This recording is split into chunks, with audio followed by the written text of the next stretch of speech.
The field for the Monday opener is coming out onto the track. Early pick 4 starts here.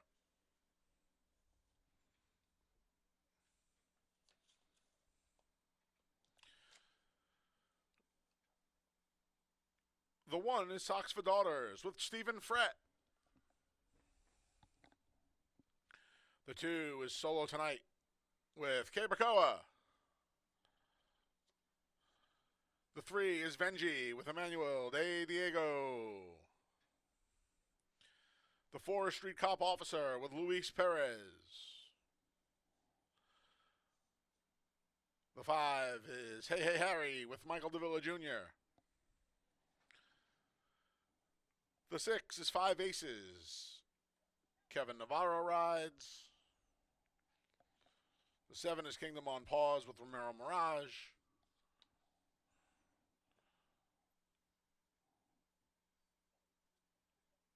And there's the 6-5 Aces with Kevin Navarro. Welcome to closing week here at Finger Lakes Gaming and Racetrack. Big A Anthony Stabile taking through today's 9-race card.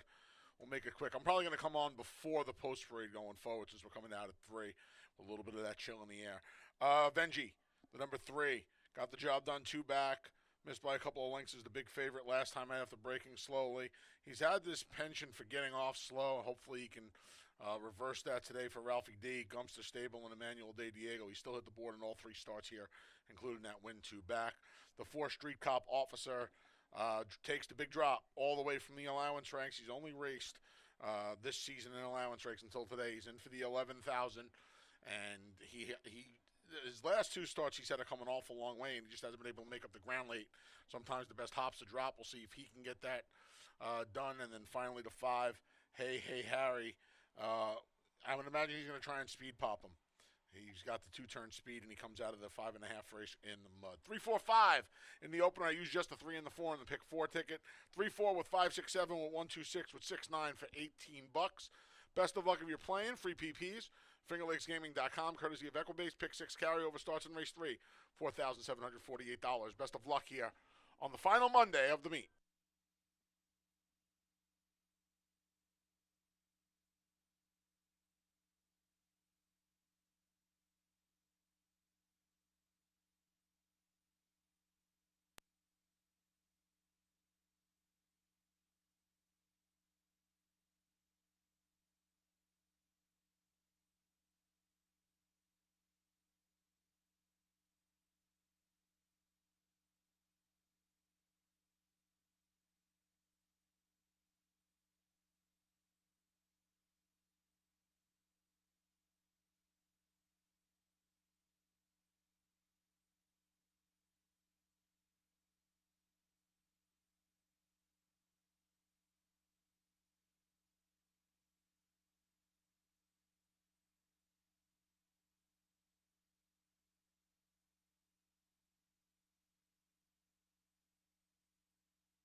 Post times in a minute. 1 minute till the opener. Get your pick 4 tickets in.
The field for the Monday openers made its way to the starting gate, and it's post time.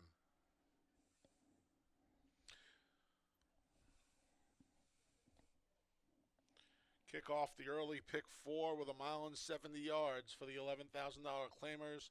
Socks for Daughters, the first one to load in.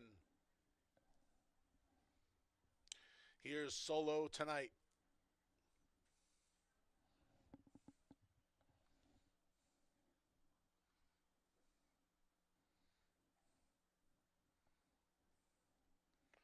Odds on favorite Venji goes in.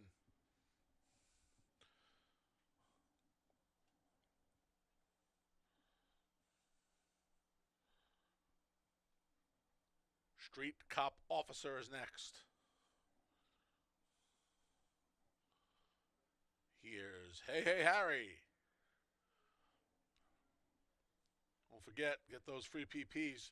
FingerLakesGaming.com. Pick 6 carryover starts in race number 3 as 5 aces goes forward.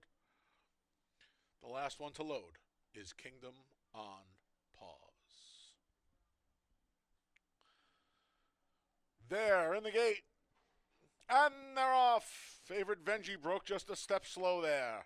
To the outside, 5 aces right to his inside. Hey Hey Harry contends for the lead. Venji's recovered. He's moved up.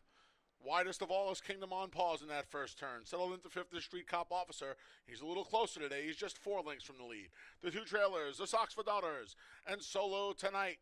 3 of them across the track. Venji encountered by 5 aces as Hey Hey Harry backs off through an opening quarter in 24 and 2. So it's Venji and 5 aces. They have 2 lengths on Hey Hey Harry, who's on hold in 3rd. Then we come back to Kingdom on Pause, who's just outside of Socks for Daughters. They're a half a dozen from the lead. And then the trailing duo there of Solo Tonight and Kingdom on Pause. They got about 12 to make up. Venji rests the lead away from 5 aces through a 48 and 1/2 as they race to the far turn. Hey Harry poised to pounce from 3rd. Here comes Street Cop Officer. He's gaining momentum, but he still has about 8 or 9 to make up. As Socks for Daughters backpedals midway on the turn, Venji gets separation right now and opens up a 3-length lead.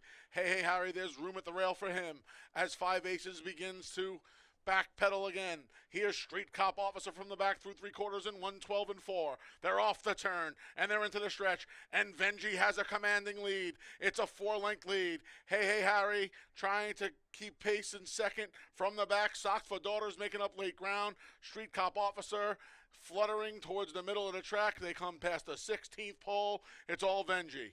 Socks for Daughters is going to make it closer than it really is. Venji did Piper and Charlie proud today. He won it by 2.5. Then it was Socks for Daughters, Street Cop Officer. Hey Hey Harry rounds out the super in 144 and 1.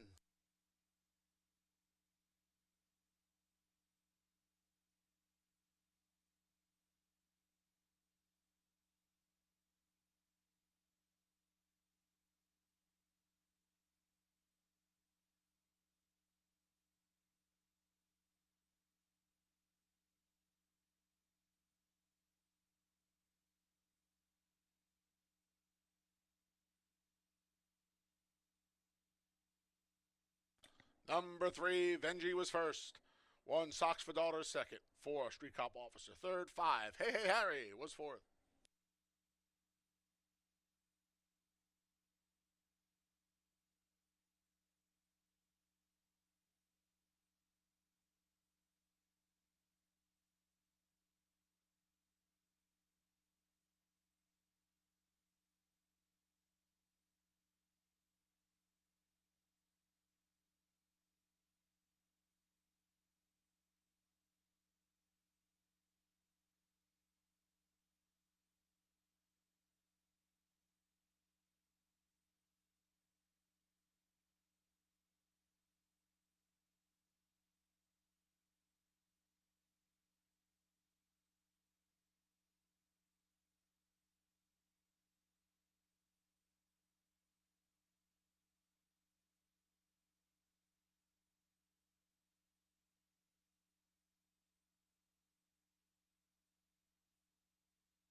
first is official.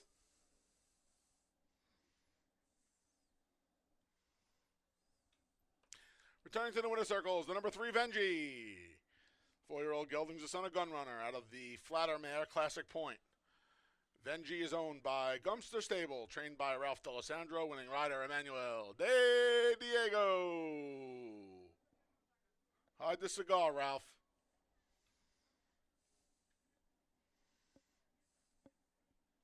$2 exacta, 3-1, 55 even, 50-cent try, 3-1-4, 38 even. 10-cent super, 3-1-4-5, $19 and 2 pennies. Race number 2 comes up next. In race number 2, we salute James Bailey on 50 years of service. Please note the number 7, Artemis Girl, no hood last time out. She did not race with a hood last time out, the number 7, Artemis Girl.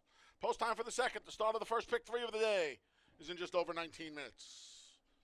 Folks, don't forget, live racing tomorrow starts at 12:20 and Wednesday closing day at 12:10. Mandatory payoffs in both the pick 5 and the pick 6 this Wednesday. Coming out, your last chances for live racing tomorrow at 12:20, Wednesday at 12:10, right here, Finger Lakes Gaming and Racetrack.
Okay, horses are just now entering the paddock for race number 2. Got about 10 minutes to post for the second race. No doubt about the winner in the first race. Venge makes it look easy, makes amends for the last loss. Emmanuel Di Diego for Ralph D'Alessandro. Okay, now we're going to start our honoring our longtime employees. Got a couple of valets that are going to be honored as well, and none greater than Jimbo Bailey. James Bailey, 50 years of service, and James Bailey is going to be calling it a career. He'll be going on vacation. Good luck and congratulations to James Bailey. Again, a staple here at Finger Lakes, working with all the best, including recently or about to retire, I should say, John Davila Jr. James Bailey will be missed if he does retire. Of course, he's probably going to enjoy his time of retirement. But congratulations, 50 years of service here at Finger Lakes. This is going to be a 5,000 claimer going a distance of a mile 70. Looking at the board right now, yeah, Artemis Girl going to be the favorite in here. Just simply has a class edge on this field and is going to go a better distance after breaking badly and not able to get there going 6 furlongs, but was up against a tough one. Beauty's Bangle was much the best winner, but really was the main inside speed of the race as well, going 23 and 47 for the 6 furlong distance. Wasn't a ton of pace in there to close on anyway for Artemis Girl. Now she gets a route. She's simply better than these horses. She's still got to run her race, and most of her races are on the turf. But you notice the 7 furlong race where she was in the New York Stallion Series as back as a 2-year-old, she still beat a few horses on the dirt, and she should be able to beat these on the dirt with a decent start. Yeah, Dreamery is better than her 12-1 odds. Yeah, she just kind of ran mildly with that rally, ran evenly with that rally, but it was one of those races where the pace technically didn't back up. It wasn't the strongest of speed flow, and Jayla just took over at the right time, being close to that pace before the closers even got going. And it's not like she lost ground or got tired. She just was too far back to make any move on a horse that was much the best in Jayla, who just pulled away from the field. Give her a better chance today. She certainly plays. Again, not a lot of speed in here, but again, not a lot of speed. But maybe it's one of those things where Artemis Girl takes over and then she closes for a share. The 6 horse is Journey of 5, same thing as Dreamery. She got going a little bit too late after Jayla kind of took over and was much the best in that race. But since stretching out, she's had 2 straight seconds, kind of an underneath horse again today. Yeah, I got the female trainers, 1, 2, 3. Kathleen Maston, Rachel Sells, and Nurka Huertas, obviously 3 great trainers here at Finger Lakes. Jason Liam I'm going to use for 4th, coming off a victory against the 5s. This is tougher, moving to the 2 lifetime, but she did run against better maidens in the past against the maiden special weights, so it wouldn't be a huge surprise if Jason Liam got it done. She's the other one in race number 2. Exacta Tri Super Daily Double and Pick 3 starts in the second race, named after Jimbo Bailey for his 50 years of service here at Finger Lakes.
The field for race 2 is coming out onto the track. Race 2, we celebrate James Bailey on 50 years of service here at Finger Lakes. The 1 is Rosebud Ride with Dalton Brown. 1A, Welcome to My World, has Rafael Rojino Jr. in the saddle. The 2 is Major Mayhem with Luis Perez.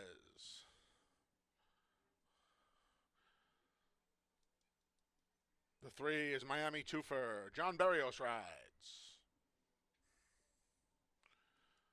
The 4 is Dreamery with Jeremias Flores. The 5 is Jason Liam. Andre Warry's in the saddle. The 6 is Journey of 5 with Jackie Davis. And the 7's Artemis Girl with Kevin Navarro. Landed on the favorite here, Artemis Girl. She's run just twice in the dirt. Won in a Stallion Series race back in December of last year where she ran okay. And then last time out up here, she caught a muddy track, going 6, closed nicely. Now she stretches out. Second time up here, down from 11 to the nickel. She's supposed to get the job done. She's even money. I'm not telling you anything you don't know if you're looking at the PPs. The 6, Journey of 5. A couple of second place finishes in the last 2 and stretching out. Well, there are only 2 races going along. It looks like she's found a home around 2 turns.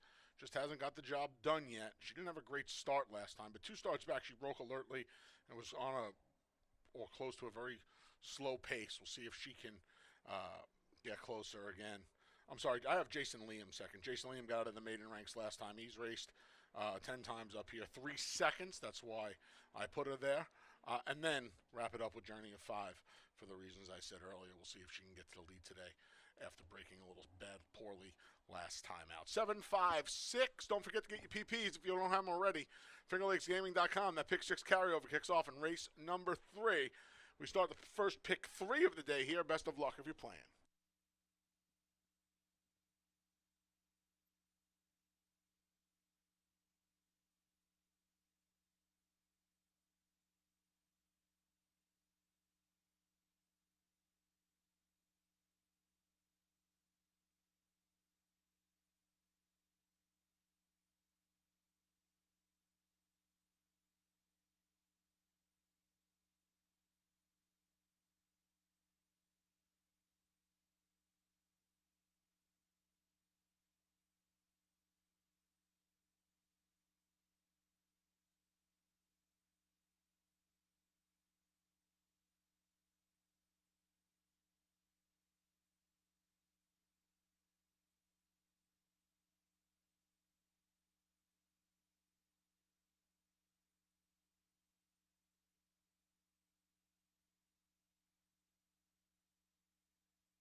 Post times in a minute. 1 minute.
The field for race 2 has made its way to the starting gate, and it's post time.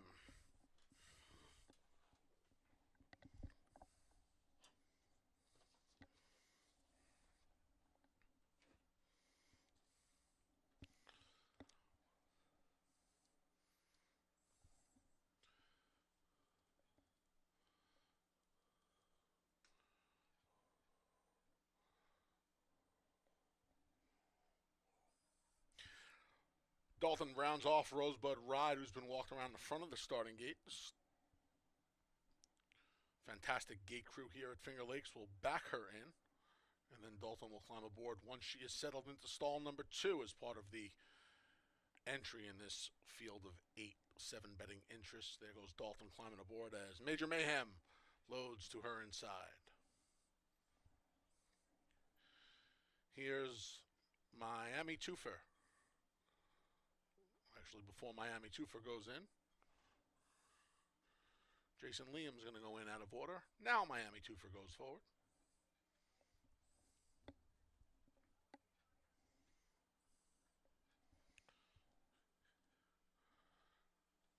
Here's Dreamery.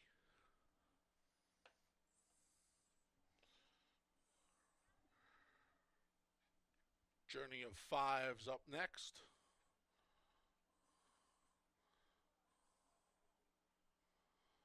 Here's your favorite, Artemis Girl. And the last to load is Welcome to My World. There in the gate. And they're off. There goes Miami Twofer for the lead. To her inside, Rosebud Ride and Dalton Brown intent on the lead, and they take it over from Miami Twofer. Settled into third is Dreamery, just outside of Major Mayhem, who saves all the ground at the rail. Then we come back to Journey of Five, who's 3 wide. A 4 wide Artemis Girl. A 5 wide Welcome to My World. And saving all the ground at the inside was Jason Liam. 8 lengths from the loose leader, it's Rosebud Ride, who has it by 2.5 around that turn. In an opening quarter that went in almost 25 seconds flat. Easy lead for Rosebud Ride. Miami Twofer, long shot, stalks in second. Then we come back to a line of 3 from the outside in. Artemis Girl, Journey of 5, and Dreamery. Gap of 2 more to Jason Liam, who just went past Major Mayhem. And Welcome to My World is about 5 lengths behind that next to last duo. 49 and 3 for the half here as Miami Twofer sidles up alongside of Rosebud Ride. A couple of big prices take the field around the far turn. 2.5 lengths in front of Journey of 5. The favorite Artemis Girl's got to go from there. She still has 3.5 to make up. Dreamery's under a ride. So too Major Mayhem. Jason Liam trying to pick up ground, but she's going to be spun 4 wide on the far turn. 3/4 went in 115 flat. Now they're off the turn, and they're into the stretch. And Rosebud Ride's been there from the start. Miami Twofer's been hounding. Up the inside comes Journey of 5. Jackie Davis goes to work. Trouble there for Artemis Hawk. She was forced to steady. Dreamery down the center. Dreamery with all the momentum. And on the far outside, Jason Liam. Dreamery. Jason Liam flying down the center. It's Dreamery and Jason Liam. Dreamery, Jason Liam. Dreamery and Jason Liam hit it together. Looked like Dreamery just held on. Jason Liam heads bobbing. It was close in 147 and 2.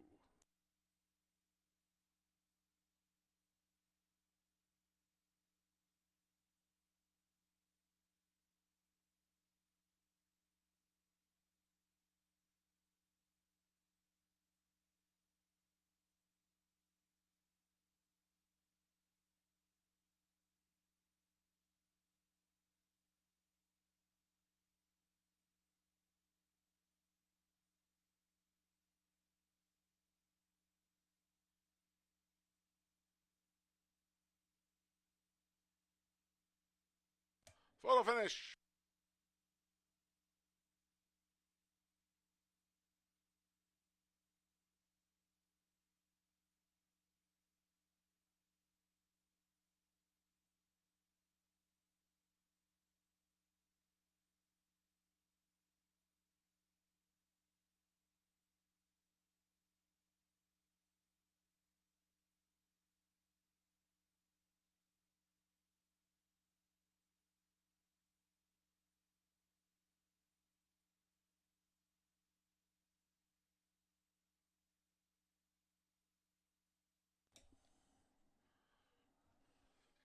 Number 4, Dreamery was first. 5, Jason Liam second. 2, Major Mayhem third. 7, Artemis Girl fourth. 4-5, 2-7, unofficial in race 2.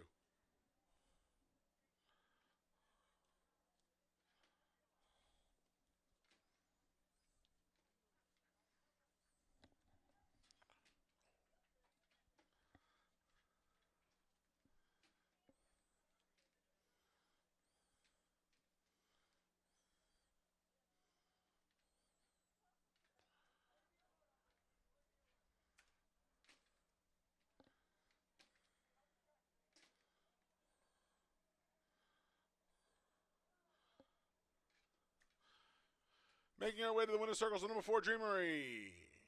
3-year-old filly's a daughter of Mastery out of the Warriors Reward mare, Dreamer's Prospect.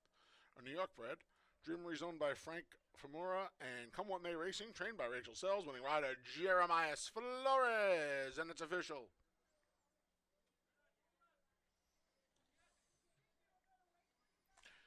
$2 double 3-4, 36.80. $2 exacta, 4-5, 40-40.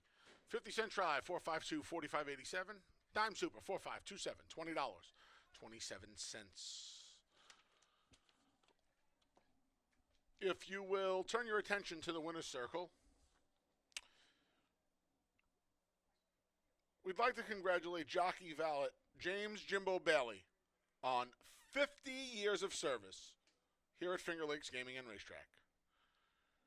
Jimbo was a hot rider and groom, working for top Finger Lakes trainers H.D. Montgomery and Gail Osborne in the late 60s and early 70s before becoming a jockey valet in 1974, a position he has held ever since.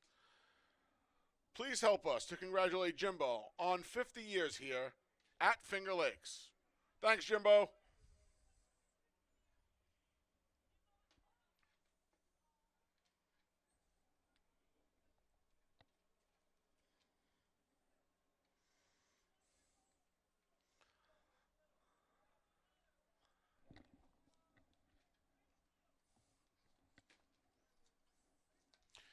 Race 3 comes up next. It's the start of today's $1 Pick 6. Today's Pick 6 features a carryover of $4,748. And here we will congratulate Richard Coyne on 50 years of service. There are no changes in Race 3, the start of that $1 Pick 6. And Race 3 comes your way. Can't come soon enough for me in just over 18 minutes.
press after the speed that ended up stopping. It was a big, big long shot.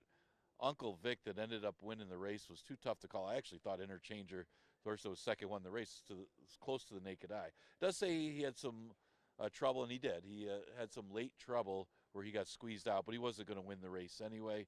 Give him another chance here with the same kind of trip, I would think, right outside of McDonough. And that one stops, he can take over. The one horse is Majestic Johnson's, the other Grabowski horse. He's still unproven on a fast dirt racetrack. That was his first race on the dirt last time, but it was an off dirt. So we'll see how he handles the faster, because he's run primarily on different surfaces, on the turf and the artificial surface, which he's better bred for. And I'll use the 5 McDonough. It would be no surprise, obviously, in here. He has a big tactical edge on this field, and it is only 5.5 furlongs, so it's a horse you got to use, but it's also a horse that you wouldn't have a lot of faith in if he ends up getting bet late as the favorite. Exacta Tri Super Daily Double Pick 3 and the $1 Pick 6 starts with the third. You got 5 minutes to post.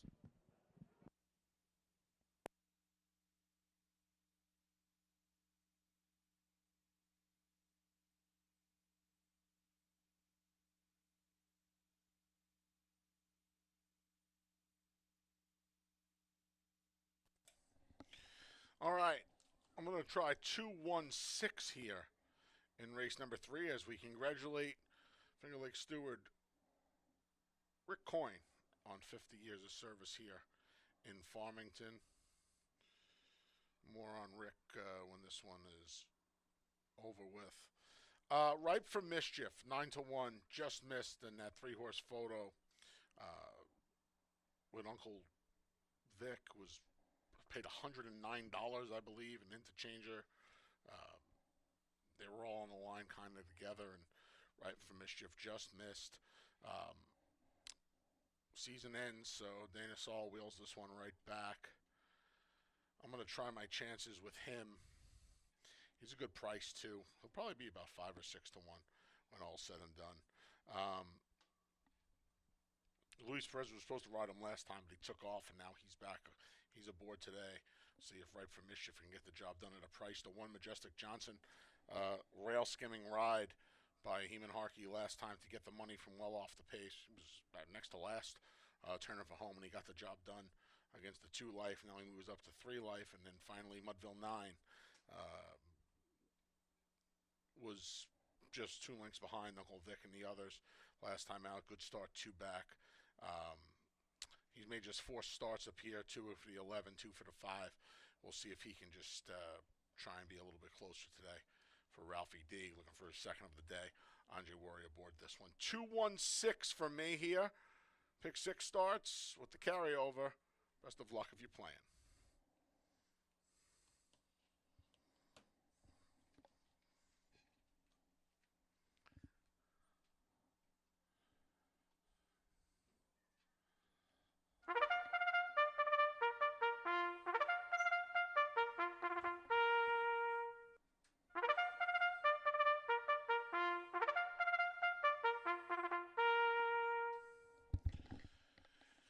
And now here's the field for race number 3. The start of today's Pick 6. Remember, if you need PPs, head over to fingerlakesgaming.com. They're free, courtesy of Equibase.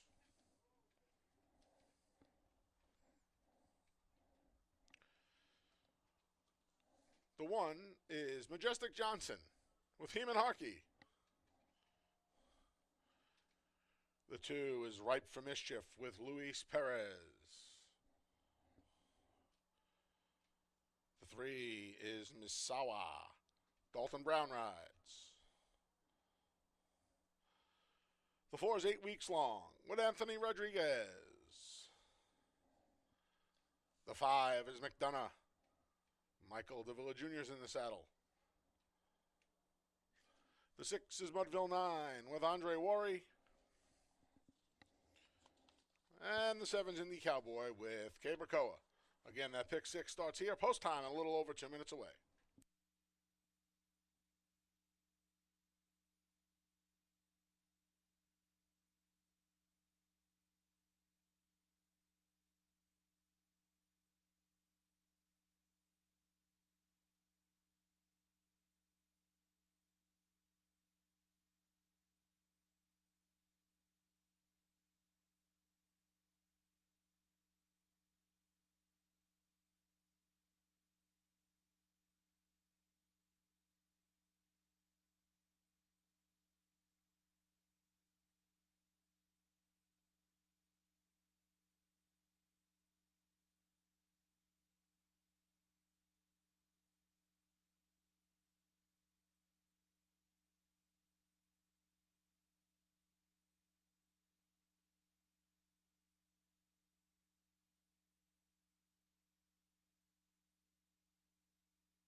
Post time's in a minute. 1 minute. Last chance to play the pick six.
The field for race 3 has made its way to the starting gate. And it's post time as we kick off today's pick six.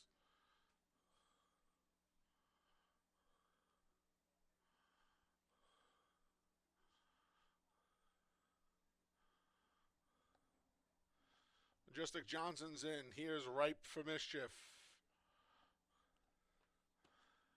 Misawa is next.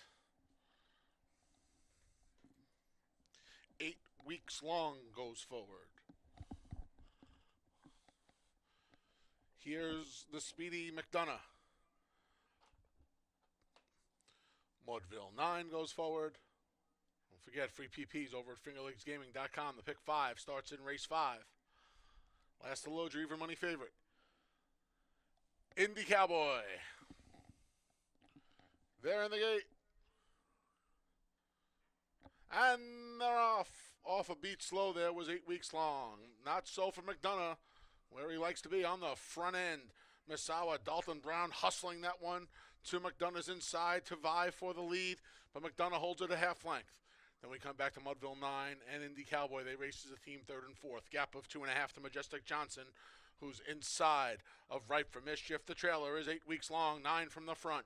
McDonough, Misawa with some room at the rail, trying to sneak on through there through a 23 and 2 opening quarter. Indy Cowboy, the favorites on the move from 30, just a length and a half from the front. Mudville 9's got to do better from there. Majestic Johnson stays inside. Ripe for Mischief comes under a ride, so too 8 weeks long as the field passes the quarter pole, led by McDonough. McDonough has a length and a half lead off the turn and into the stretch. It's McDonough. Misawa's been there the whole way, so too Indy Cowboy through a 47 half. Mudville 9 trying to pick him up late. McDonough, he's on his hands and knees. Here comes Indy Cowboy with a full head of steam, and inside Misawa. McDonough's almost home. Indy Cowboy, McDonough and Indy Cowboy, McDonough and Indy Cowboy, McDonough and Indy Cowboy, heads bobbing again. Another photo at Finger Lakes to start the pick six. 5.5 furlongs and 106 flat.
Number 5, McDonough was first. 7, Indy Cowboy second. 3, Misawa third. 6, Mudville 9 fourth. 5, 7, 3, 6, unofficial in race 3.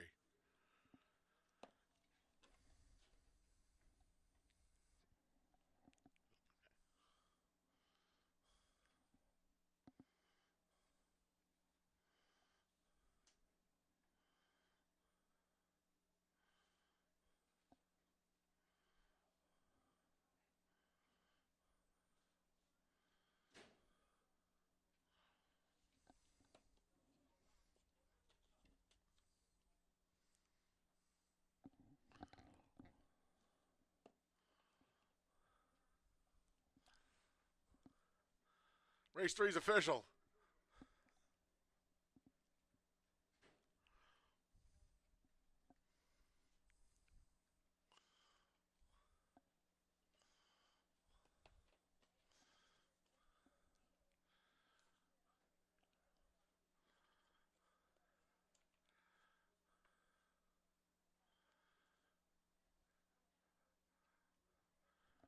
Returning to the winner circles, the number 5, McDonough.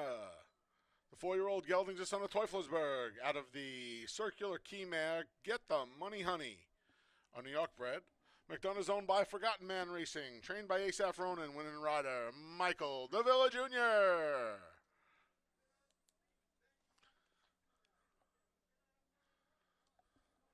$2 double 4, 5, 33.60. $2 exact to 5, 7, 20, 40. 50-cent try, 573, 56.87. And the 10-cent super, 5, 7, 3, 6. 15 cents shy of $50. Ladies and gentlemen, if you'll turn your attention to the winner's circle, we'd like to congratulate Finger Lakes steward Rick Coyne on 50 years of service. That's 50 years of service here at Finger Lakes Gaming and Racetrack. He started his career at 12 years old as an assistant trainer at Saratoga, getting Wagonette to the winner's circle for his first win. Rick started here at Finger Lakes as an assistant starter before moving over to be the horse identifier and the clocker. He then became the assistant race secretary, and in 1986, Rick took over as the Finger Lakes steward, a position he has held ever since. In his spare time, Rick roots for the New York Mets, watches ridiculous how you doing TikTok videos of deli guys, and likes to poke fun at the Finger Lakes track announcer. Please help us to congratulate Rick on 50 years here at Finger Lakes.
Thanks again, Rick. Here's to another 50 years. Race 4 comes up next. Another pick 3 kicks off in the 4th. Scratch the 7 Interstate. Race 4, scratch the 7 Interstate. And in race 4, we'll celebrate William Newkirk on 52 years of service here at Finger Lakes. Post time for the 4th is just 16 minutes away.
Folks, please note the schedule for this week as follows. Tomorrow, live racing kicks off at 12:20 with an 8-race card. Wednesday, closing day here at Finger Lakes. Mandatory payoffs in the pick 5 and the pick 6 this Wednesday. Closing day, 9-race cards had to go to post at 12:10.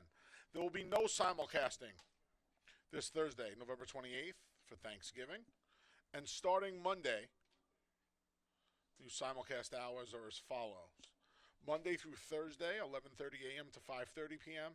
Friday through Sunday, 11:30 to 6.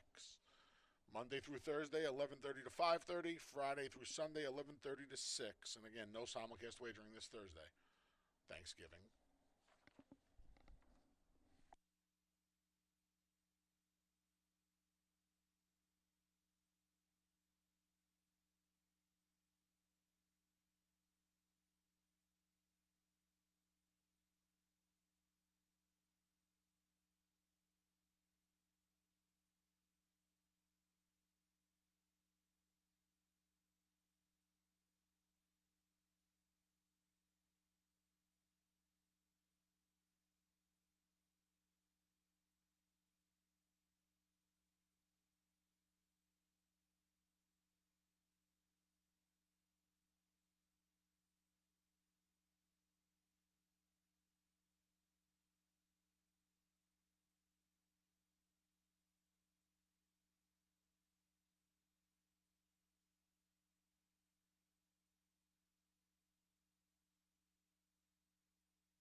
All right, getting ready for race number 4, named after Nuke. You go back to the third, and yeah, McDonough figured to be the speed there.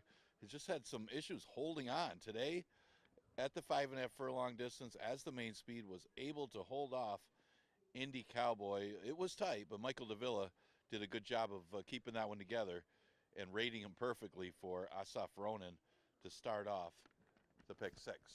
Okay, we go to the 4th. Remember, congratulations to William Newkirk. 52 years of service as, of course, one of the popular valets does a good job. Nuka will be honored for this race. Right after this race, they'll do a presentation for him. Exacta Tri Super Daily Double Pick 3 starts in here. And, you go to the outside, Leo and Royal. Really tough to go against in this race. Leo and Royal had a promising career and was even running against allowance horses, ran a good second behind Royal Suspect. Not sure what went awry with Leo and Royal. He has caught some tough fields, including Convertible Freeze. And even when he dropped to 11-9 last time, caught another allowance horse in Steiner. It isn't like Steiner is a claimer. Steiner is still pretty good open claimer or allowance type horse that ran a big number for his 144 that day. So he drops again to 5,000. You got to think he's still better than these 5,000 claimers. Right now at odds of 4 to 5. Doubt he's going to even go off 4 to 5. That's how much better he looks than the rest of this $5,000 field. Bottomless Refill might be the biggest threat. Only got beat 2 lengths to American Gentleman and Goldini, who were legitimate horses at the 5,000 level. That was the first time stretching out at Finger Lakes, first time stretching out since August when he went a mile on the turf. Obviously, the distance is not a problem for Bottomless Refill and should get a nice stalking trip in here. 30 Oysters looks to be the speed of the speed. Might be the one they have to catch. Ran a good third last time. Just kind of faded a little bit. It was just not good enough against that field winning drive and Pot of Gold. And it all depends on how Leo and Royal keeps him in the race as well. If he ends up going by early enough But if 30 Oysters is left alone out there, he could get awfully brave on the front end, and he's a big price at odds of 14-1. I'd say an upset chance if Leo and Royal doesn't have it, but really tough to go against Leo and Royal. Matty's Express is the other speed from the inside. Not sure if he's going to be aggressive to try to hold the rail on 30 Oysters. He'll at least lay close from that inside position, and just hasn't been quite good enough this year. He dropped to 5 a couple races back. Kind of a disappointing effort in the slot, but he doesn't really like an off track. So came back on a fast racetrack and just was overmatched against a tougher 5,000 field. Another one to consider, though, if Leo and Royal doesn't have it. But it looks like if Leo and Royal runs this race, they're all running for just minor awards, I guess you would call it, in this race. So I went with a 9-4-8-1. Exacta Tri Super Daily Double and pick 3 starts in race number 4. Scratch the 7 Interstate.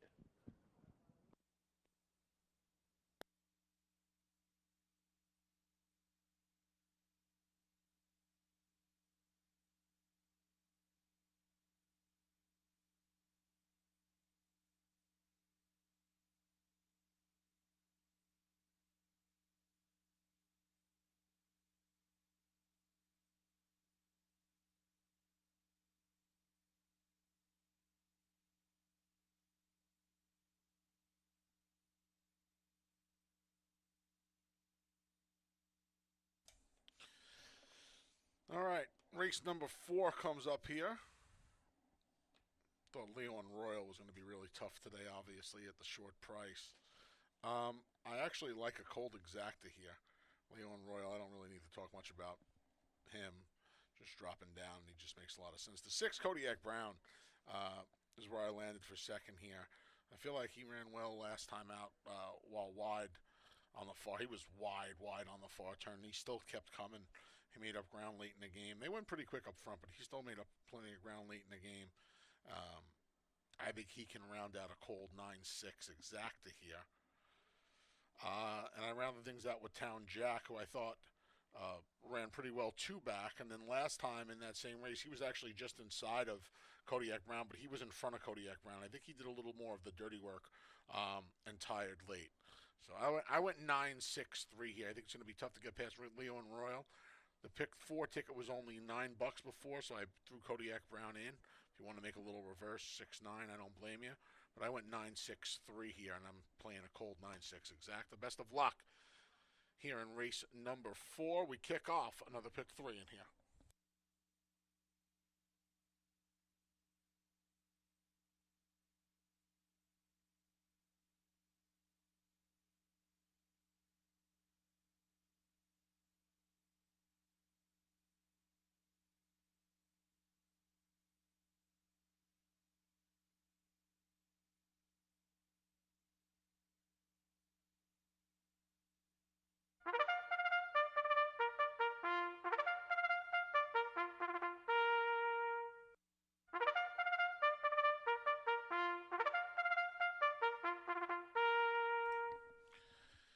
The field for race 4 is coming on the track as we celebrate William Newkirk on 52 years of service here at Finger Lakes.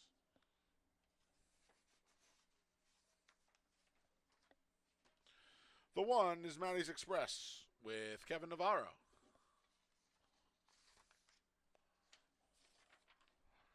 The 2 is Buck Wild with Rafael Rohina Jr. The 3 is Town Jack with Michael Davila Jr. looking for his second win on the card. The 4 is Bottomless Refill. Manuel De Diego looks for his second win on the card. The 5 is Oliver with a twist. Jose Baez rides. The 6 is Kodiak Brown with J.M. Rohina. Scratch the 7 Interstate. The 8 is 30 Oysters with Carlos Camillo. The 9 is Leo and Royal with Andre Worry. Host time for race 4 is just a couple of minutes away.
Post time's in a minute. 1 minute.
Ladies and gentlemen, we have a late scratch here in race 4.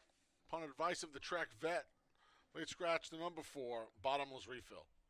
Win, play, show, exacta try, superfecta wagers involving number 4, bottomless refill will be refunded. If you use bottomless refill in the pick 3, the pick 4, or the pick 6, you will get the favorite at final odds console doubles with the number 4, bottomless refill as well. Again, late scratch here, the number 4, bottomless refill upon advice of the track vet.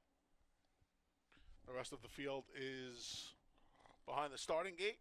We've got less than a minute to post.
And now the field for race 4 has made its way to the starting gate, and it's post time.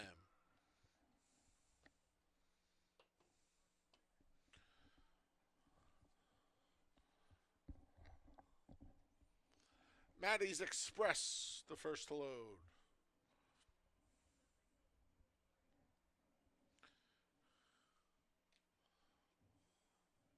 Here's long shot Buck Wild going in.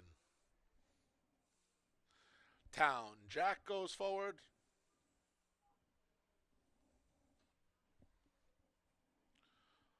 Oliver with a twist is up next.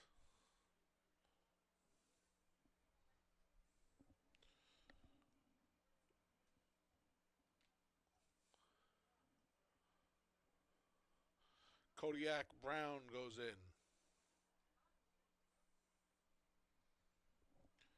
Here's 30 Oysters.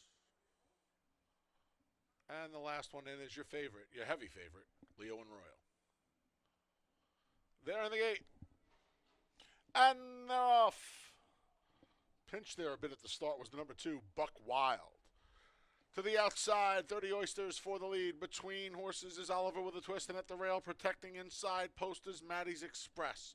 Far outside, Leo and Royals 4 wide of the turn, but moves up. Along the inside there is Town Jack, is Oliver with a twist, lost a couple of spots. The 2 at the back are Buck Wild and Kodiak Brown. 30 Oysters emerges with the lead through an opening quarter and a pretty quick 24-1. Leo and Royals pulling Andre Warrior to the front end there under his restraint. Just a half length from the front now. Then we come back to Maddie's Express, 2 from the lead in third, followed by Town Jack, who's 4th. 3 wide in 5th is Oliver with a twist. Along the inside is Buck Wild, and Kodiak Brown trails. He's about 7.5 from the leader. It's 30 Oysters. Leo and Royal right alongside. Got a little breather there in that second quarter. The half went in 49 and almost 3 as they make their way to the far turn. It's still 30 Oysters, a long shot leader. Leo and Royal trying to turn up the pressure now. Leo and Royal gets the go sign from Warrior, and there they go. Up the inside, Maddie's Express tries to gain some ground in third. Town Jack's 4th at a big price. Then we come back to the duo of Buck Wild and Oliver with a twist. Kodiak Brown's at the back. Leo and Royal just stuck the front, 114-2 for 3 quarters. Leo and Royal off the turn and into the stretch. 30 Oysters, a pesky rival at the inside today. Maddie's Express looms large in third as they come to the 8th pole. Leo and Royal starts to get away from 30 Oysters. 30 Oysters re-rallies down the center. Leo and Royal almost home. 30 Oysters, Maddie's Express, and all the rest. It wasn't exactly the easiest win, but Leo and Royal got there by 2. Then it was 30 Oysters, Maddie's Express, Buck Wild rounds out the Super, and 144-3.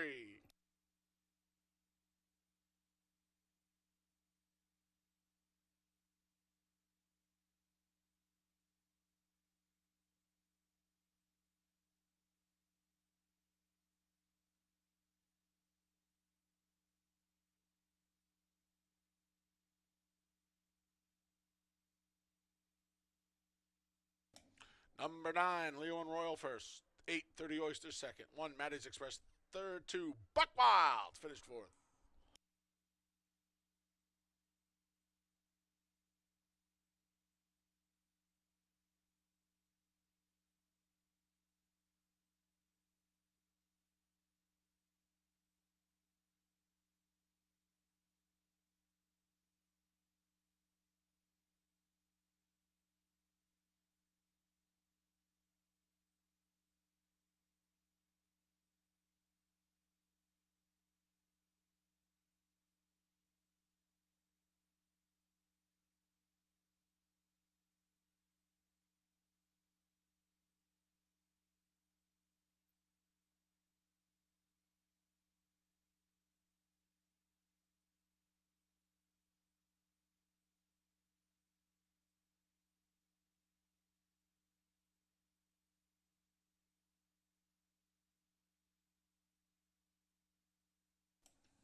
Turning to the winner's circle. So number 9, Leo and Royal. He's a 4-year-old Ridgeling son of Alpha out of the Ecton Park mare Clean Jean, a New York bred. Leo and Royal is owned by Neil M. Allred and Dan Langlaise.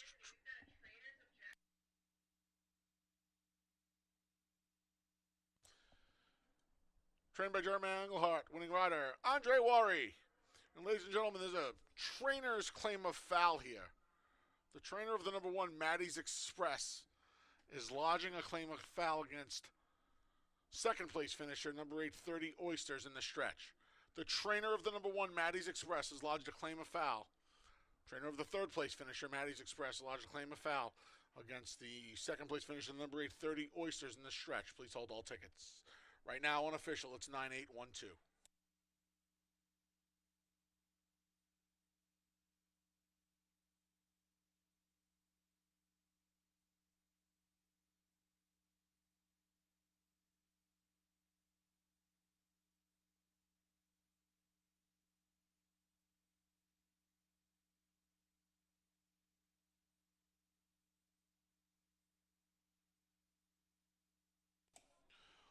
While the stewards adjudicate race number 4. Please turn your attention to the winner's circle as we congratulate jockey valet Bill Newkirk on 52 years of service at Finger Lakes Gaming and Racetrack. Bill also started in the 70s as a hot walker before becoming a jockey valet in 1972, a position he has held ever since. In the offseason, Bill would venture to Florida Downs, now known as Tampa Bay Downs, to work in the same position. Please help us to congratulate Bill on 52 years here at Finger Lakes.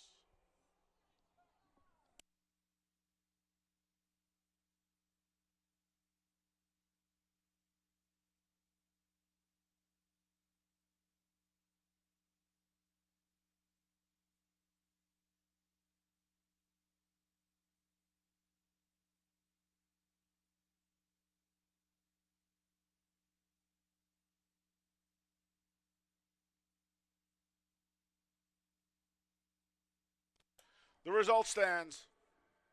No change in the order of finish. 9812 unofficial. Waiting for prices. As once again, we congratulate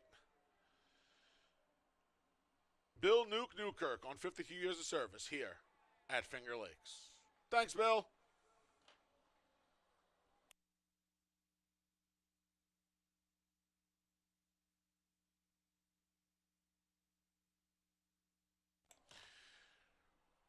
The $2 double $5.9, $9.70. Console double $5.4, $6.90. Please note, folks, again, there was a late scratch at a 4 bottomless refill. If you used the number 4 bottomless refill in the pick 3, the pick 4, or the pick 6, you got the favorite at final odds. It was your race winner, the number 9, Leo and Royal. $2 exacta, $9.8, $9.70. 50-cent try, $9.81, $4.60. Dime super, $9.812, $3.57. 50-cent pick 3, $4.59, $17 and a quarter. Console pick 3, 50 cents, 454, $11.35. And the pick 4 returned $48.87. Race 5 comes up next. It's the start of today's 50-cent pick 5. And please help us celebrate Janna Constable on over 50 years of service here at Finger Lakes. No changes in the 5th. Post time for race 5, just over 18 minutes away.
Of course, they're getting ready for race number 5.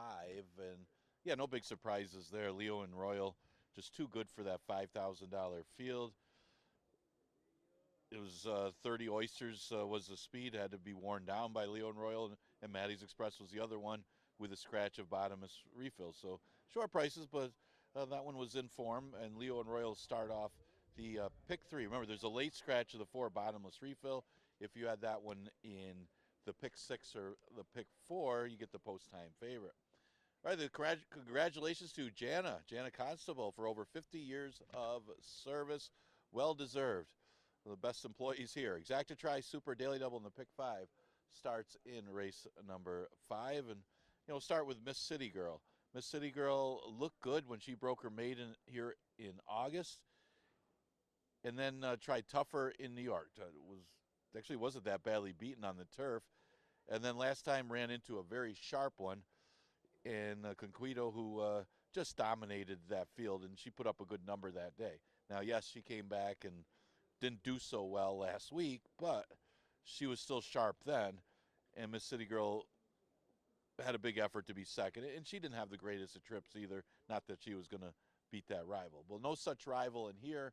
Her race to lose.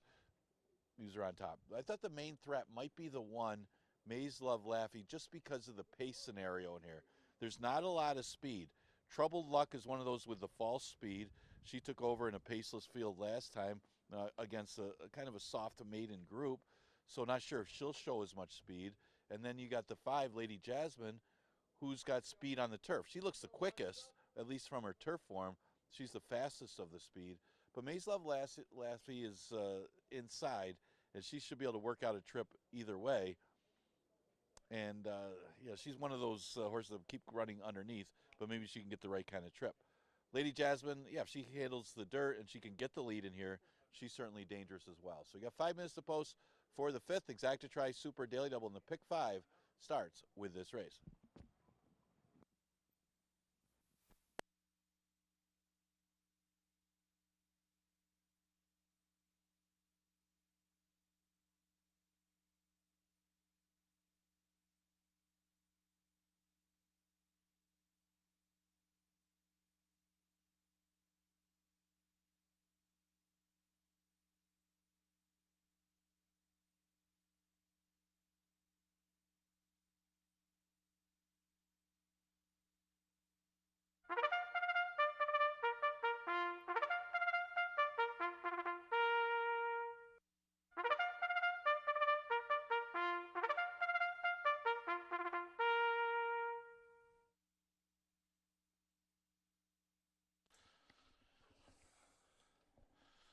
The field for race 5 is coming out onto the track. The 1 is Maze Loved Laffy with Anthony Rodriguez. The 2 is Our Captivating. Jose Baez rides.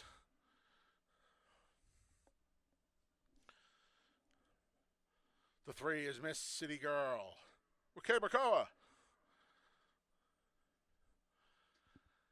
The 4 is Troubled Luck with Luis Perez. The 5 is Lady Jasmine. Andre Worry rides. The 6 is Refuse to Lose with Stephen Frett. And the 7 is Our First Lady with Jackie Davis. I went 4-3-6 here. We're going to try and beat the favorite Miss City Girl with the number 4, Troubled Luck, whose debut at Finger Lakes was a winning one. First in 15 tries. First time for Ferraro Sr. Showed speed. I think you'll want some speed today. This one will be on or close to the lead. I guess Maze Love Laffy from the rail can show some speed as well, but I would like to see Perez aggressive with Troubled Luck, who's a square price on the board right now at 5-1 to 3. Miss City Girl, second by a long way in her Finger Lakes unveiling, or return, I should say. She broke her maiden here in the summer. First start for Ferraro Jr. She got beat a long way by Coquita, who did not come back to run well last week. So that's a little bit of a blemish for me.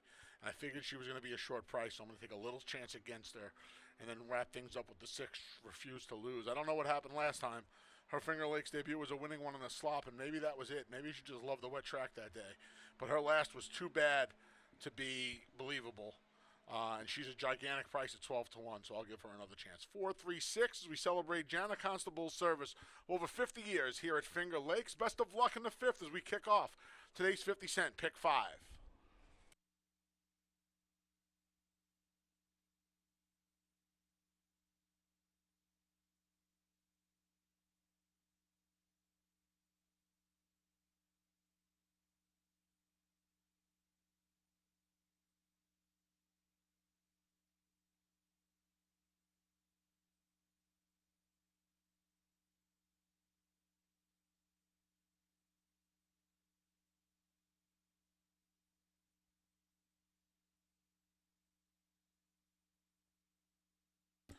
Ladies and gentlemen, please note, there's going to be an equipment change made at the gate. The number 2, Are Captivating. Did not race with blinkers in her last start. And while currently wearing them, they will be taken off before the race today. They will be taken off at the gate. This is an equipment change that will occur at the gate. The number 2, Are Captivating, will race without blinkers in this race 5.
Post times in a minute. 1 minute.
The field for race 5 has made its way to the starting gate. And it's post time as we kick off today's 50-cent pick 5.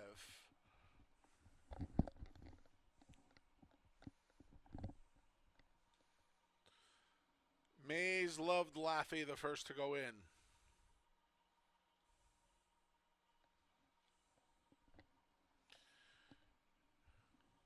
Here's our captivating. Miss City Girl goes forward.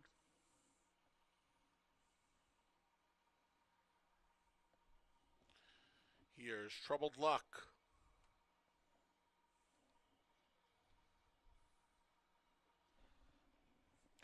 Lady Jasmine's next.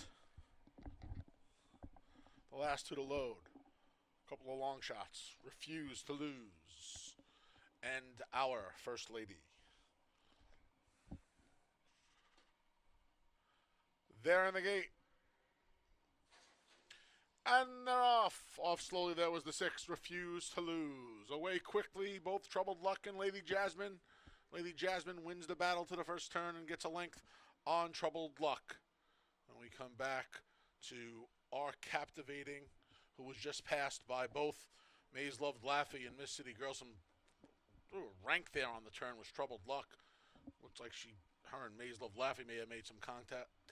It's a gap of 3.5 to Our First Lady in the trailer after the slow beginnings. Refuse to Lose. 24-2 opening quarter there for Lady Jasmine. Lady Jasmine and Andre Warrior on a length and a half lead. Troubled Luck settles a bit now, moves up in second. Miss City Girl tracks that move in third. Gap of 2.5 to Mays Loved Laffey, who's just outside of our captivating. Then a length more to Refuse to Lose. And Our First Lady, who's trying to move up from last. 48-1 for the half as the field makes their way to the far turn. Lady Jasmine confronted by Troubled Luck. Miss City Girl under a ride there. Kebakoa trying to motivate her. No response as of yet. In the meantime, Refuse to Lose moved up along the inside. Next door is the gray Our First Lady. Then we come back to Mays Loved Laffey as the field turns for home. Lady Jasmine and Troubled Luck been going at it for about 3/8 of a mile through 3/4 and 1:13-2. Lady Jasmine off the turn and into the stretch with a half-length lead. Troubled Luck keeps on coming. Here's Refuse to Lose at a big price down the center. 8th pole. Lady Jasmine still there. Refuse to Lose has all the momentum from the back. Mays Loved Laffey between Troubled Luck. Almost home's Lady Jasmine. Refuse to Lose. A final run. Lady Jasmine. Refuse to Lose. Lady Jasmine. A long head. Refuse to Lose. Just missed in second. Photo for third and 141-4.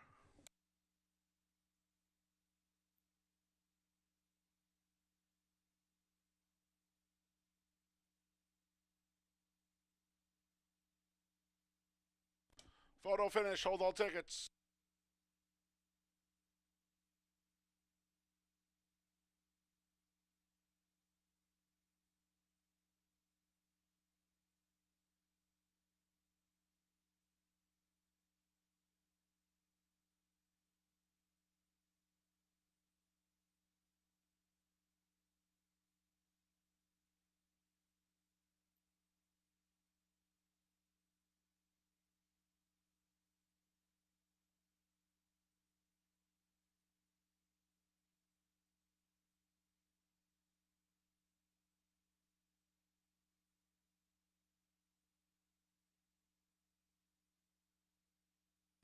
Number 5, Lady Jasmine was first.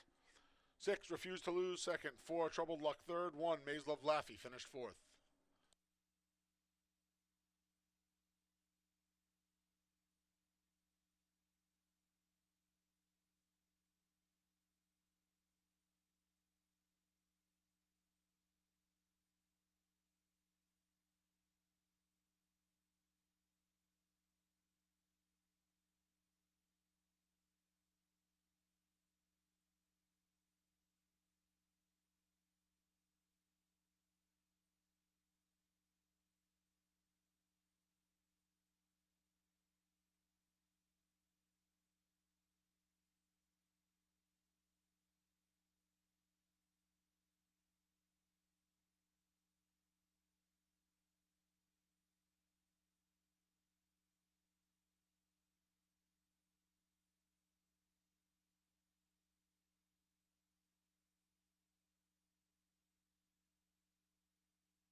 Turning to the winner's circles, the number 5, Lady Jasmine. She's a 4-year-old daughter of Cairo Prince out of the Harlan's Holiday mare, Lady Daphne. A New York bred. Lady Jasmine's owned by Gary Barber, Pound of Hell Stable, and Wachtel Stable, trained by Chris Engelhart, winning rider, Andre Worry. And it's official. $2 double, 9.5, 13.60. $2 exact to 5.6, 156 even. 50-cent try, 564, 160, 150. 10-cent super, 5641, 114.85. 50-cent pick 3, 595, 22.50. Conso 50-cent pick 5, 545, $12.62. If you will turn your attention to the winner's circle, we congratulate Mutuals clerk Janna Constable on over 50 years of service at Finger Lakes Gaming and Racetrack. Janna came to work at Finger Lakes on the recommendation of her mother, brother, and aunt, who also worked here at the time, and Janna has worked in the Mutuals department ever since. Please help us to congratulate Janna on over 50 years here at Finger Lakes. Thanks, Janna.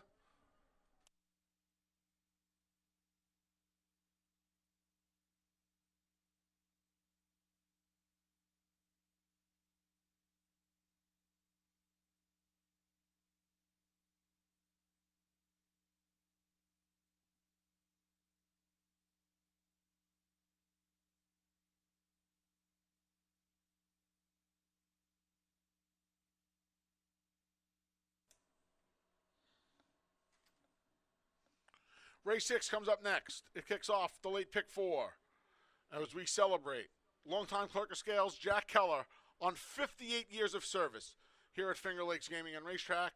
No changes in the 6th. Post time is in just over 20 minutes.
Okay, 10 minutes to post for race number 6. And the Janna Constable purse. Congratulations to her on 50 years of service. That was won by Lady Jasmine. She was able to clear for the lead early and gets her first win on the dirt. First start on the fast dirt track was a victory as Andre Worry able to keep her together. Things got tighter on the first turn with Maze Love Laffy and Troubled Trip as Lady Jasmine was able to clear. But she was able to hold off, refuse to lose, as Stephen Fred a nice ride from the back, but couldn't quite get there as Lady Jasmine was brave. And we'll start off your pick 5. 6th race, this one's going to be named after the legendary Jack Keller, who's been the clerk of scales here. And we already have the jockey room named after. We got a nice plaque there to honor Jack Keller. That was just 2 years ago. We named the jockey room after Mr. Keller. He'll be honored for his 58 years of service after race number 6. This one goes a distance of 1 mile and a 16th. Got a full field of 12 rivals for this one. Paddock hasn't seen this many horses in some time. Hanini is the logical horse, moving back to the right condition. Was entered out of condition last time, ran a good 4th. Anointed Spirit ran his best race of the year as he was able to draw away from that field. This one got caught wide chasing. Should be up near the front line today. There isn't a ton of speed in this race, so he should be close up throughout. And again, an easier field moving back to the 2 lifetime after facing the tougher competition in the 3 lifetime out of condition last time. Crow Patrick, 10-1 morning line. I don't think this horse is going to go off anything close to that. He's hit the board his last 3 races, and last time ran a good 3rd against similar competition in the mud. Actually, his best race was on a fast racetrack, finishing second to Stanley Rough Horse that was much the best. It's actually a good effort by Crow Patrick. So I think the fast track today is only going to help his chances. Hard not to use him, at least in the top 3. He's currently at odds of 9-2. And then you get the 3 Waffler, who comes off a victory, but against 5,000 Maze was a good-looking victory. He was much the best. If you consider that St. Bones was absolutely lone speed in there, and this horse sat second and still passed him with little resistance after St. Bones went 50 and 115. That's a good effort considering the horse was lone speed and was able to win that race. So I don't think it would be a big surprise facing winners if he made it 2 in a row. The other one I used was Dr. Darby for a little bit of a long shot. Getting play at 7-1. Jackie Davis opts to go here over the 5 Classical. And actually the 5 Classical is 3-1. So that just tells you, I mean, the jockey thinks that Dr. Darby has a better chance to win than the public does. So this one, and Dr. Darby was pretty impressive last time, also passing St. Bones after running 3rd behind that one when there was no pace. But he was absolutely dominant in that maiden victory. How good is he? Well, it wasn't the fastest of the time or the best number, but maybe this horse is figuring it out and could be a good price horse to use. 7-1 on Dr. Darby, looking to make it 2 in a row. So that's some of the contenders for the 6th Exacta Tri Super Daily Double in the late pick 4 starts with this race.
All right, while the field for race number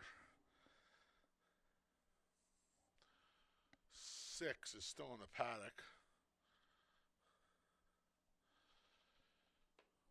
First of all, we'll celebrate Jack Keller and his 58 years of service here. Thank you, Jack. I talk to Jack every single morning I'm here. And Jack has been one of the more helpful people to the city boy coming here. Jack was coming here for one meet. He's been here for 60 years. Real quick, 5-12-9. Classical for Deal Khan. Raced well. Going 6 furlongs last time out. Stretches out here. Had a couple of races in Arizona going 2 turns. Got the job done in one of them. See if the stretch out helps. Pernell, the number 12. If Pernell drew a little better, I'd take a shot. He ran his heart out first time for Dana Saul last time. That 12 post can be a backbreaker. I would love to see Jose Baez just blast him off because I do believe speed is good today. I believe you want to be close, on or close to the lead. And he has plenty of speed. We'll see if Pernell can take him flag fault. That's all. He's a giant price at 11-1. I think he has a real chance here. And then the number 9, Dr. Darby. I haven't seen a move like that. It was probably the most impressive move, despite the fact that the horse won a nickel maiden race.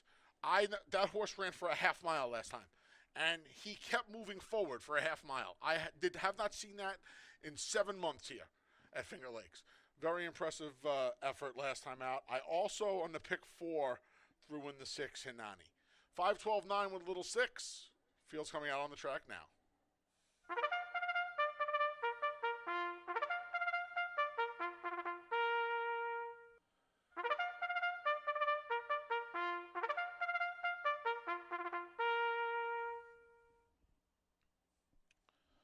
The field for race 6 is, in fact, out on the track.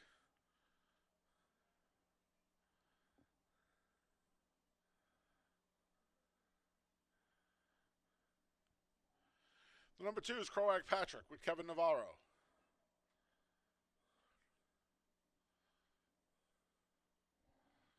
The 3 is Waffler. Rafael Rohina Jr. rides.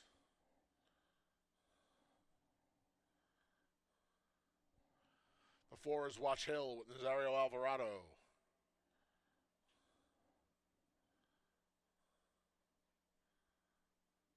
The 5 is Classical. Stephen Fretz in the saddle. The 6 is Hinani with Romero Mirage.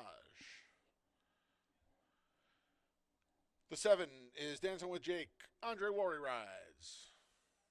The 8 is Bold Force with Heeman Harkey. There's the 9, Dr. Darby with Jackie Davis. The 10 is Manny Penny with Cabracoa. The 11 is Game Misconduct. Juan Diaz is in the saddle. There's the 12, Perno with Jose Baez.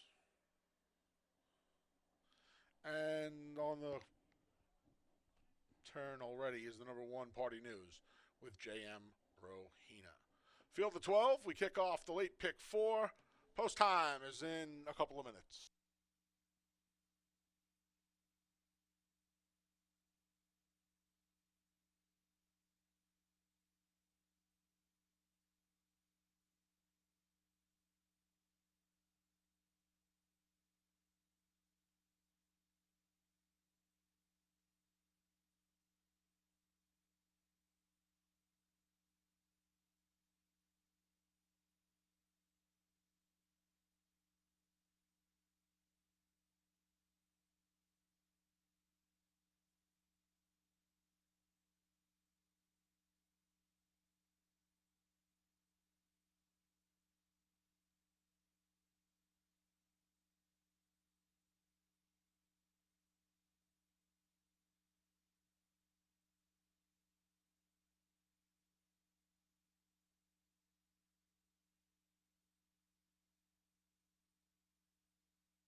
Post times in a minute. 1 minute. Get those late pick 4 tickets in now.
The field for race 6 has made its way to the starting gate.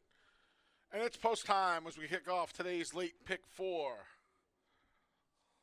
Party News the first to go in. Here's Croag Patrick next.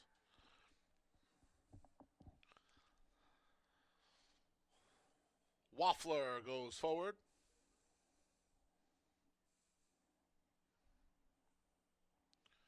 Here's Watch Hill.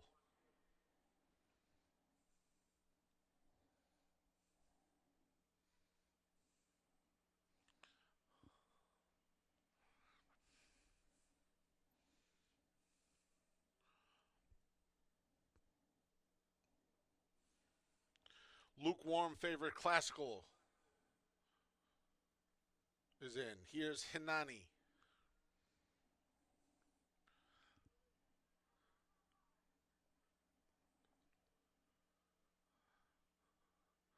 Dancing with Jake goes forward.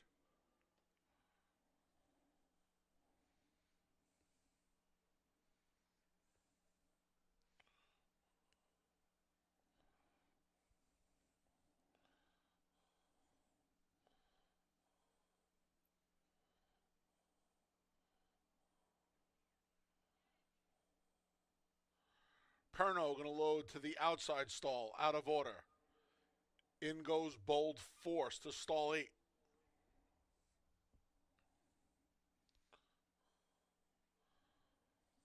Dr. Darby moves in. Here's Manny Penny.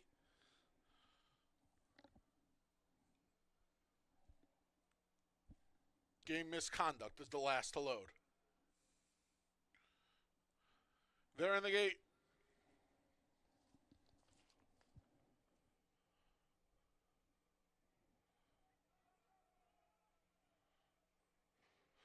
And they're off. Party News broke a little slowly there. From the outside, Perno. Jose Baez has the pedal to the metal, and Perno's going to cross and clear and quickly open up a 2-length lead. Game Misconduct chases from the outside in second. A line of 3. From the rail out, Classical Dancing with Jake and Bold Force. Then we come back. Party News has made up some ground along the inside. Waffler's there between rivals. Moving up on the far outside is Dr. Darby. Hanani's in the mix. Then we come back to the inside. It's Watch Hill. He's in front of just 2. He has Dr. Darby and Manny Penny behind him. 24-1 the opening quarter. Perno crossed and cleared. Perno a length and 3/4. Game Misconduct is in second. Classical rides the rails in third. Waffler's fourth, about to be passed by Party News. 3 deep is Dancing with Jake. Then we come back to Hinani. They're lined up behind Hanani. To the outside, there's Dr. Darby moving forward. Between is Manny Penny. Watch Hills there. Then Bold Force, and the trailer is Croag Patrick. 49-3. As Perno keeps going on the front end. Game misconduct. Juan Diaz trying to motivate him from second. He's about a neck behind Perno now. Classical still at the inside. Hanani's under a drive. They went 3/4 in 1:14-2 as the field comes off the turn and into the stretch. Perno trying to take him gate to wire. Game misconduct battles outside. Classical moves up along the inside. Hanani down the center. Perno's still there.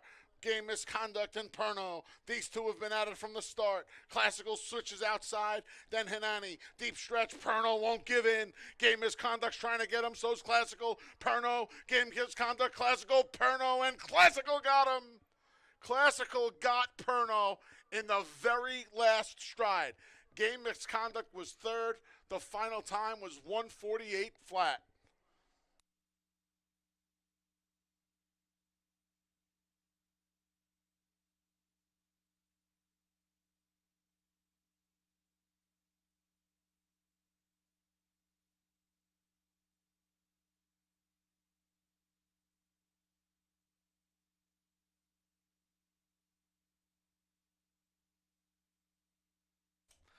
Another photo finish. Hold all tickets.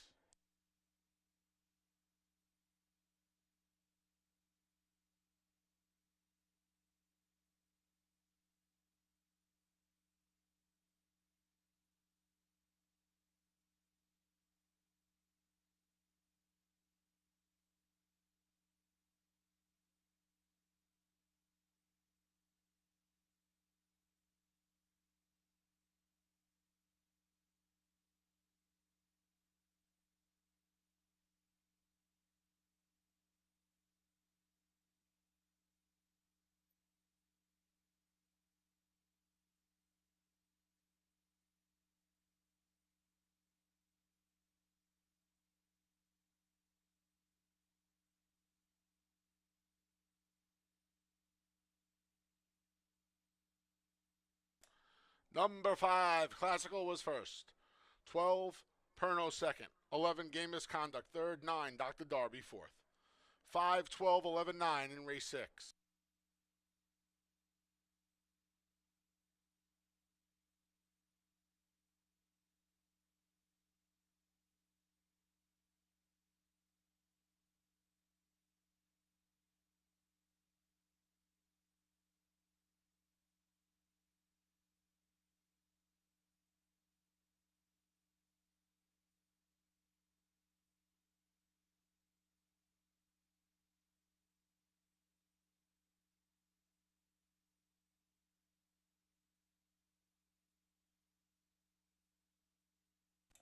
Turning to the winner circles, the number 5, Classical.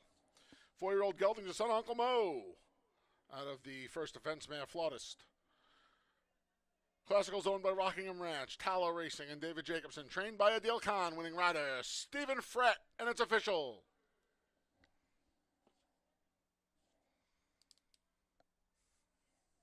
$2 double, pair of fives, 91 even. $2 exact to 512, 77.50. 50-cent try, 512.11, $200 and a quarter. 10-cent super, 512.11, 9, $284.90. And the 50-cent pick 3, 955, $21.12.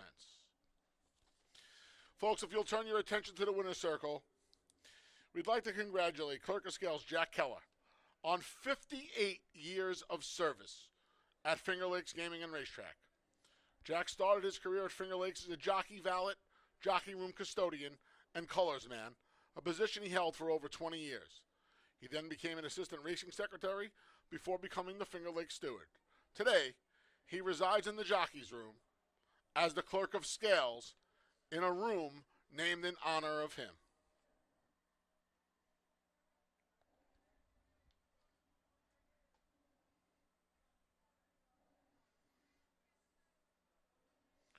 Please help us to congratulate Jack Keller on 58 years here at Finger Lakes Gaming and Racetrack. Thank you, Jack.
Once again, let's hear it for our clerk of scales, Jack Keller. Race 7 comes up next. Final pick 3 of the day kicks off in race 7. Scratch the 1, Starship Chelsea. The 1A, Starship Reliant. And the 7, Essential Life. Scratch the 1, 1A, and 7. A rider change for the 3, Generous Lover, to Stephen Frett. Post time for race number 7 is in just over 17 minutes.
Okay, we're in the paddock for race number 7. Close finish in the 6 by all 3 of those horses. It was Stephen Frett off of the stakes victory last week, riding well. He was able to just get up for Adil Khan to get the victory over Perno and game misconduct. Obviously, there's some bump in there, Perno bothering game misconduct late, but it was Classical able to take advantage of that situation and the quick pace to be in perfect position to get the victory. Man, Stevens riding well. He gets the win for Adil Khan, former jockey Adil Khan. All right, let's go to the 7th race. We got only 3 races left of this Monday card. So this will be the final pick 3 of the day. Exacta Tri Super and Daily Double offered in here.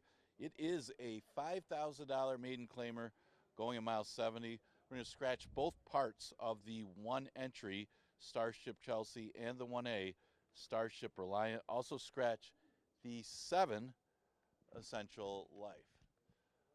Well, I got a big drop down in here, a couple drops, but Turn Up the Music takes a significant drop in class out of maiden special weights. Now, she's had a lot of chances in the special weight condition, but she's running well. I mean, she's hits the board often. Last race, not so much, as she finished just off the board, losing by double digits to a runaway winner. But again, that was a runaway winner, so the margin maybe not as bad as it looks, considering if after the top 2 finishers, should say the top 2 kind of drew away from that field along with Autumn's Turn, and it was far back. So there was some separation between a lot of the horses in that race. Well, she takes the big drop to 5. Big difference in competition going to this level, and she's getting some play. The 6, When You're Strange, also takes a drop in class, making her first Finger Lakes start. You look at the breeding by Central Banker. Well, she's a full to a bunch of them in here. 30 Oysters, who ran earlier today.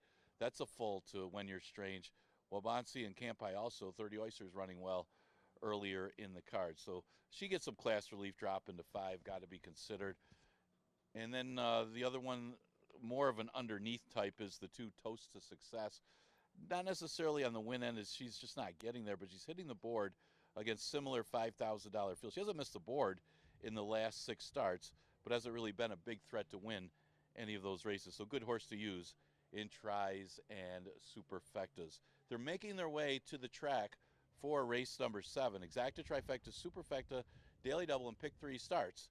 In this race, again, we scratched the 1A, Starship Reliant, and the 1, Starship Chelsea. Also scratched the 7, Essential Life.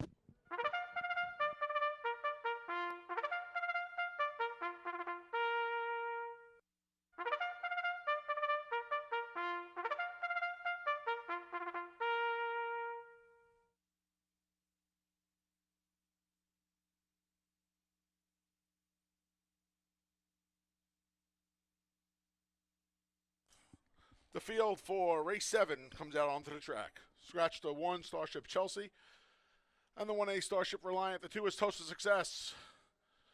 J.M. Rohina rides. The 3 is Generous Lover. Please note the rider change to Stephen Frett, looking for a consecutive double. The 4 is Divadoro. Jackie Davis is in the saddle. The 5 is War Terminatrix with Rafael Rohina Jr.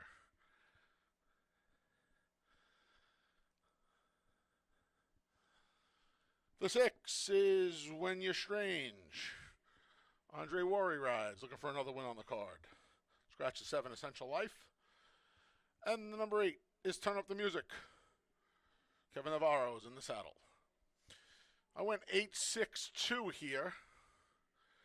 Turn Up the Music, going to try to defend home court against the Naira Invaders. Takes the drop for the nickel. Jonathan Buckley, shrewdly, at the end of last season, did this. Dropped horses in. Not only did he get them out of their maiden ranks, but he got them eligible for the starter and for the waiver for $5,000 for the next season. Love this move. Been waiting for one of these moves. I'm all over the 8, Turn Up the Music. When You're Strange, gonna need a big time form reversal. She's been beaten a combined 52 lengths in her first 2 starts at Aqueduct. And she would need a major form reversal here. She's on the board at 5-1. And then finally the 2, Toast of Success. He's been getting checks at this nickel rank. In fact, since he's dropped to the nickel, he's been second or third.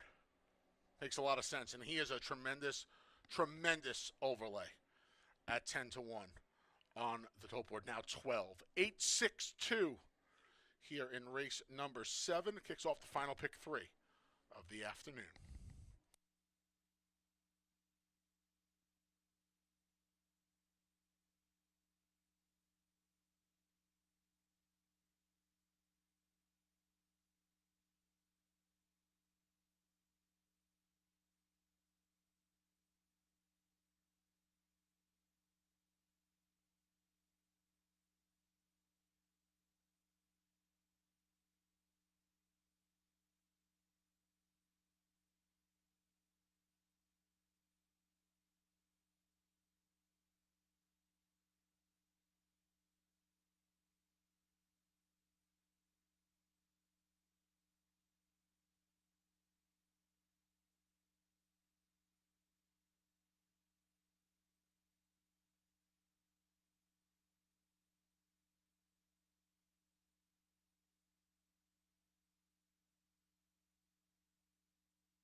Post times in a minute. 1 minute.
The field for race 7 has made its way to the starting gate. And it's post time.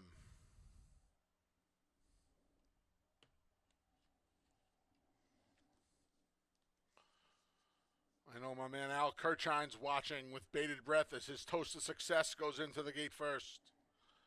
Here's Generous Lover.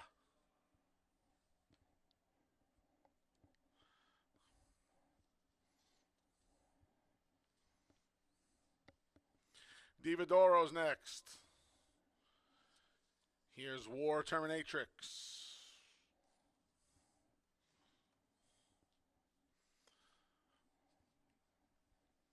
When You're Strange. He goes in.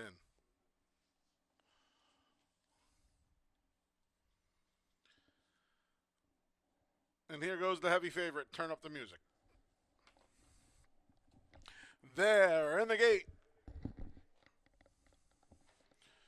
And they're off. Taking up there soon after the start was the number 3, Generous Lover. To the leads, When You're Strange. Quickly opens up a length in 3/4 on War Terminatrix, who's in second. Gap of a length to Toast of Success, who stays inside third. Turn Up the Music's fourth. Then we come back to Divadoro. And after the trouble at the start, Generous Lover saves all the ground and just moved up into third. When You're Strange, a length. War Terminatrix, Big Price in second. Generous Lover's moved up to third. Now Turn Up the Music, the favorite, moves up with a 3-wide bid through a tepid opening quarter and 25 flat. Back in fifth is Toast of Success. Divadoro can see them all, but she's just 5 from the leader. It's When You're Strange.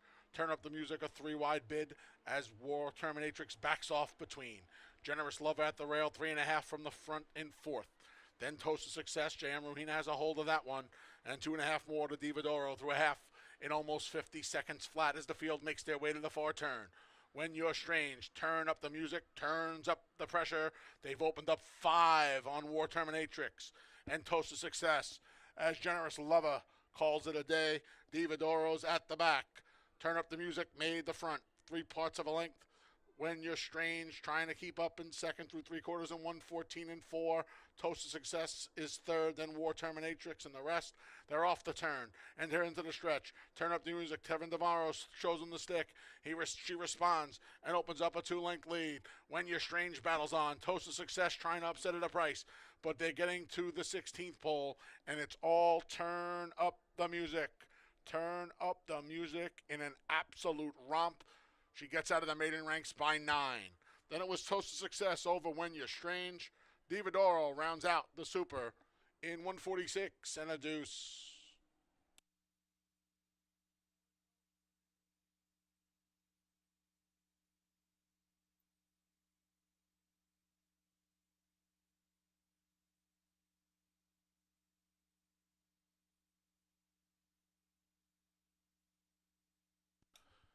Eight, Turn Up the Music first. It's a photo for second.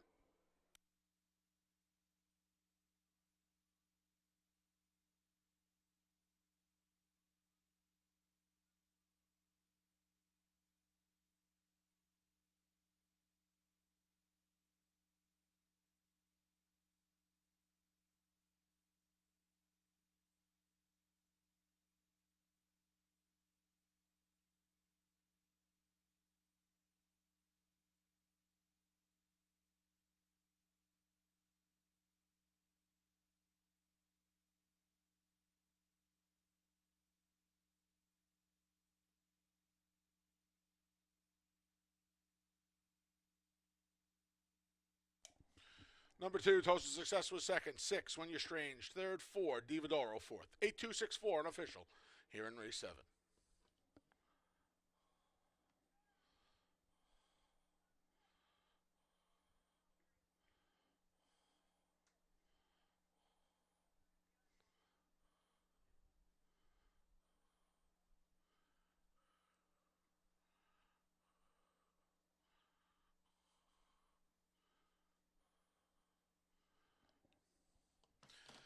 Making her way to the winner's circle for the first time is number 8, Turn Up the Music. She's the 3-year-old daughter of Audible. Out of the Song on a Premier, They Playing Our Song. A New York bred, Turn Up the Music's owned by Windy Leaf Farm. Trained by Jonathan Buckley. Winning rider, Kevin Navarro. And it's official.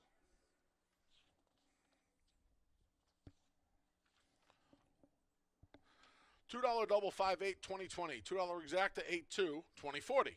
50-cent try, 826-2650. 10-cent super, 8264, $10 and a nickel. Race 8 comes up next. Kicks off the late double. There are no scratches or jockey changes in races 8 or 9. Post time for the 8th is in just over 21 minutes.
Okay, final daily double of this Monday card, the last Monday of the season. Remember, this is our final week of the 2024 season. We conclude on Wednesday is our closing day. Looking back at race number 7, the drop in class, just too much. As Turn Up the Music couldn't have won any easier under jockey Kevin Navarro for trainer John Buckley. Drops in a big way and pops easily takes race number 7. But what a great year John Buckley had, and Kevin Navarro's main rider also having a pretty good season. They just keep it going here late in the year. Okay, 8th race, Exacta Tri Super Daily Double. It is for fillies and mares, a never won state bred condition, going 5.5. And on paper, Fabulous Fox looks awfully tough to beat, in a sense that she just won the 2 lifetime, and that 3 lifetime field was better than this 1 state bred field. That just happens a lot when you go through the conditions. If you understand the conditions here at Finger Lakes and know the conditions, we used to run the 3 lifetime, the 4 lifetime, then you go to the 1 state bred. Even the 3 lifetimes in the past were better than the 1 state bred condition, but that's just the evolution of the conditions as you go through. And she did take advantage of a paceless race when she won the 2 lifetime, but she dominated that field in a good time. Last time, man, she just earned it as she went 105 for the 5.5 furlongs.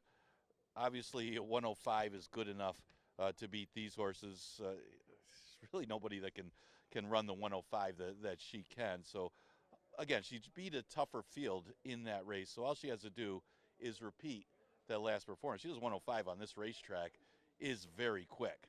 And she seems to be getting better with every start. Really tough to go against. Obviously, she'd have to regress to lose to anybody in this field. Now, Stars Delight could be the biggest threat just because she's a speed, and she could be dangerous if left alone. Now, neither her or Special Pal opted to go to the front last time. I think Stars Delight's a little bit quicker than Special Pal early, and it really affected the race because you got Laughter and Bad Connection taking advantage of that situation as she's rating on the outside, and she can't be rated like that to have her best shot. She's got to go to the front end. Would expect her to do so today, and that makes her dangerous. I mean, all 3 wins have been at this 5.5 furlong distance. Fabulous Fox isn't going to let her get away too much, and it all depends on how much Fabulous Fox keeps her in the race or doesn't keep her in the race, because if she does go after her early, Stars Delight's not going to be around. But if Stars Delight's out there, then Fabulous Fox kind of pressures her, then she's got a shot to at least get a share, maybe even pull off the upset if Fabulous Fox doesn't have it. The 3, Love Thyself, couldn't be any sharper. She's won 3 in a row, running against 5,000 claimers. Got up to beat a soft field of 11 and 9, so now she moves into the 1 state bred. And waters are deeper with Fabulous Fox in here, but she might be good enough to beat most of the rest of them with the present form that she's in. 3 of her 4 wins have been at the distance, and she's been solid. Remember, she ran second in the Niagara Stakes earlier this season. Obviously, there wasn't much in there other than Sweet Brown Sugar. That's back when she was running right off a $5,000 maiden. Well, she wasn't good enough to beat the 2 lifetime allowances then, but she's a little bit better now as she's going through the 5,000 conditions. So she steps up, and she's a top 3 threat, moving against tougher with Fabulous Fox in the race.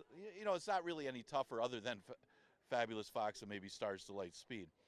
And Special Pal, you can make a case for. Now, I don't know what's going on with Special Pal and everybody's love for this horse is she just keeps getting overbet in every race. I mean, she actually ran well last time to be 3rd in the mud. She got bet down to be the favorite. Probably shouldn't have been. She ran 3rd behind Goodnight God Bless, who's a real good one. Goodnight God Bless should have been 1 to 5 in there. And then the race before, Doris Soul Dancer got a good trip, so she did run well in that race.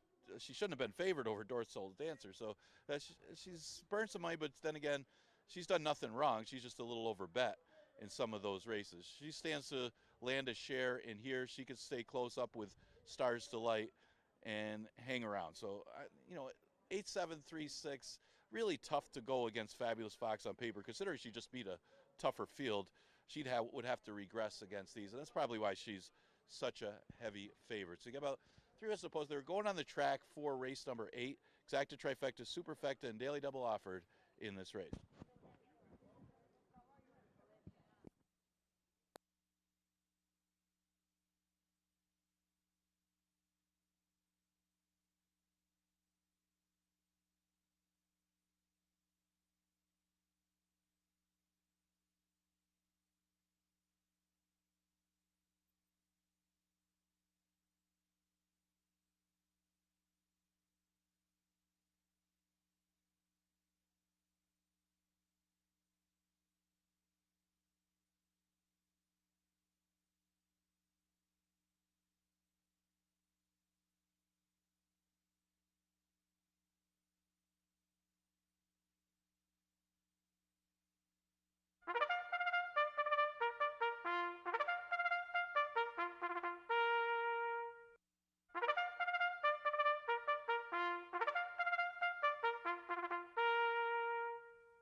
The field for race 8 coming out onto the track.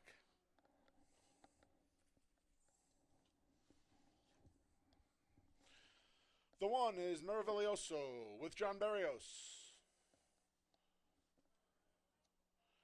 The 2 is Hypnocurrency. J.M. Rohina rides.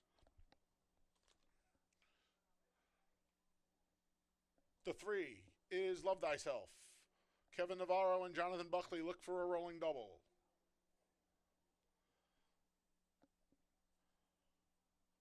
The 4 is Martini's Bank with Carlos Camilo. The 5 is Flattery's Music. Rafael Rohina Jr. rides. The 6 is Special Pal. Andre Worry looks for 2 on the card. The 8 is Fabulous Fox with Romero Mirage. And out on the clubhouse turns the number 7, Stars Delight, with Heeman Harkey. Make it very quick here. Love Thyself on a 3-race win streak. She's going to need to step up in class today. But I've always liked to bet with a streak as opposed to against it. She's a good price at 7-1.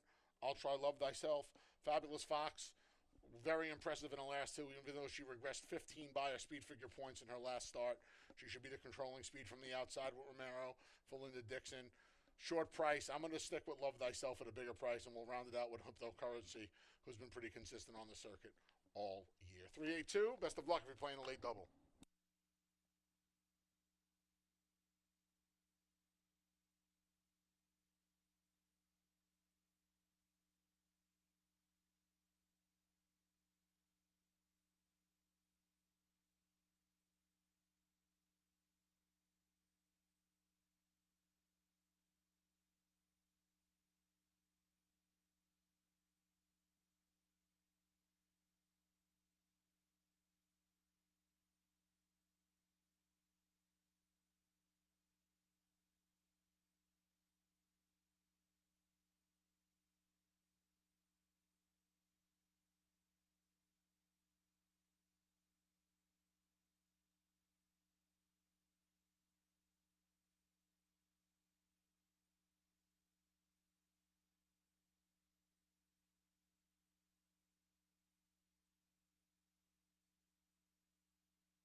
Post times in a minute. 1 minute.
The field for the featured race 8 has made its way to the starting gate. It's post time.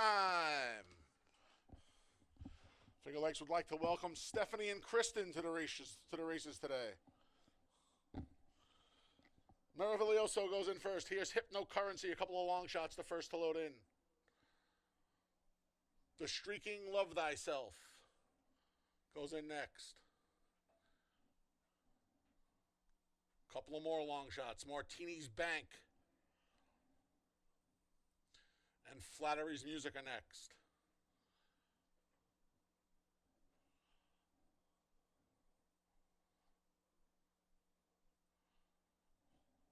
Martini's Bank a little reluctant. Now she goes in. Now she doesn't.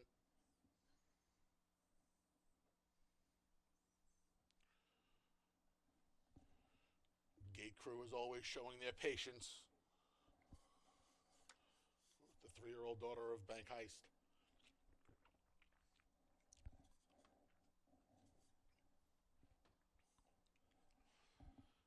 And she goes in with a little help from her friends. Here's Flattery's Music.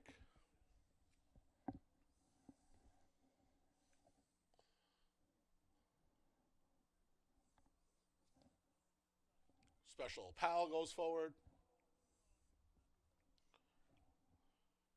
Here's Star's Delight.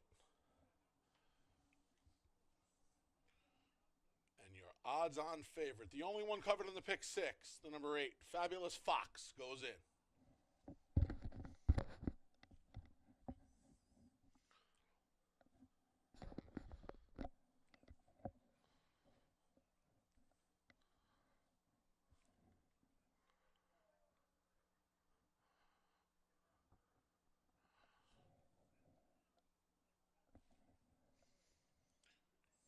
The favorite goes forward. There, in the gate.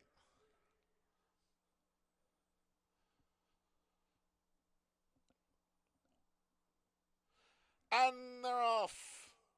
Love Thyself shows first. To the outside, Stars Delight and Fabulous Fox race up, and they take over the lead. Back and forth to the outsides, Flattery's Music, passed by both Hypnocurrency and Maravilloso. The two at the back are Special Pal and Martini's Bank. Stars Delight from the inside draw inside of the favorite, I should say, has it by a length. Fabulous Fox trying to keep up in second through a quick opening quarter. They haven't come close today. 22-3. They tore through that opening panel there. Racing as a team, Flattery's Music's just outside of Hypnocurrency as they're midway on the turn. Then we come back to Special Pal, who's moved forward along the insides, Maravilloso. Then we come back to Love Thyself and Martini's Bank. The field comes off the turn and into the stretch. And Stars Delight's been there from the start. Fabulous Fox trying to get her. Flattery's Music at a big price down the center. Between rivals, there's Hypnocurrency. They're coming to the 8th pole. Stars Delight's on her hands and knees. Here's Fabulous Fox. And here's Flattery's Music from the back of the pack, Special Pal. Fabulous Fox grabs the lead close to home and the gray. Fabulous Fox makes it 3 in a row. She won it by 2. Then it was Stars Delight. It was dead tight for third between Hypnocurrency and Special Pal, and 105-4.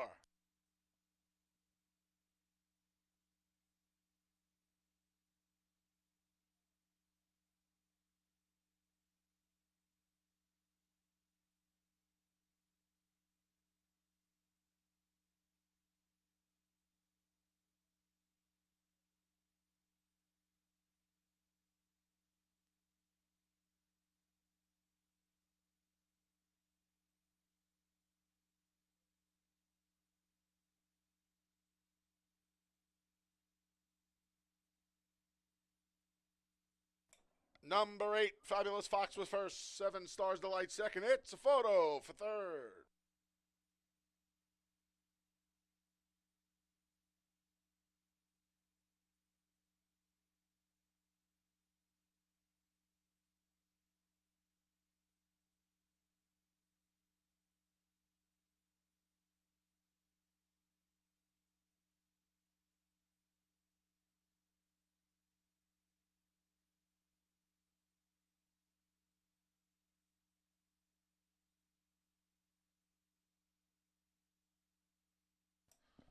Two, Hypnocurrency third. 6, Special Pal fourth. 8-7-2-6 unofficial in race 8.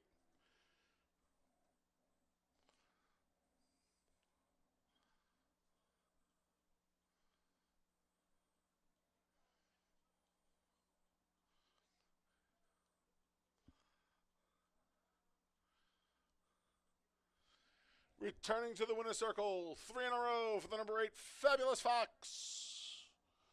She's a 3-year-old daughter of Nyquist out of the Pomeranian mare Edith Court. New York bred. Fabulous Fox is owned by Barry Ostrichers, trained by Linda Dixon, winning rider Romero Mirage.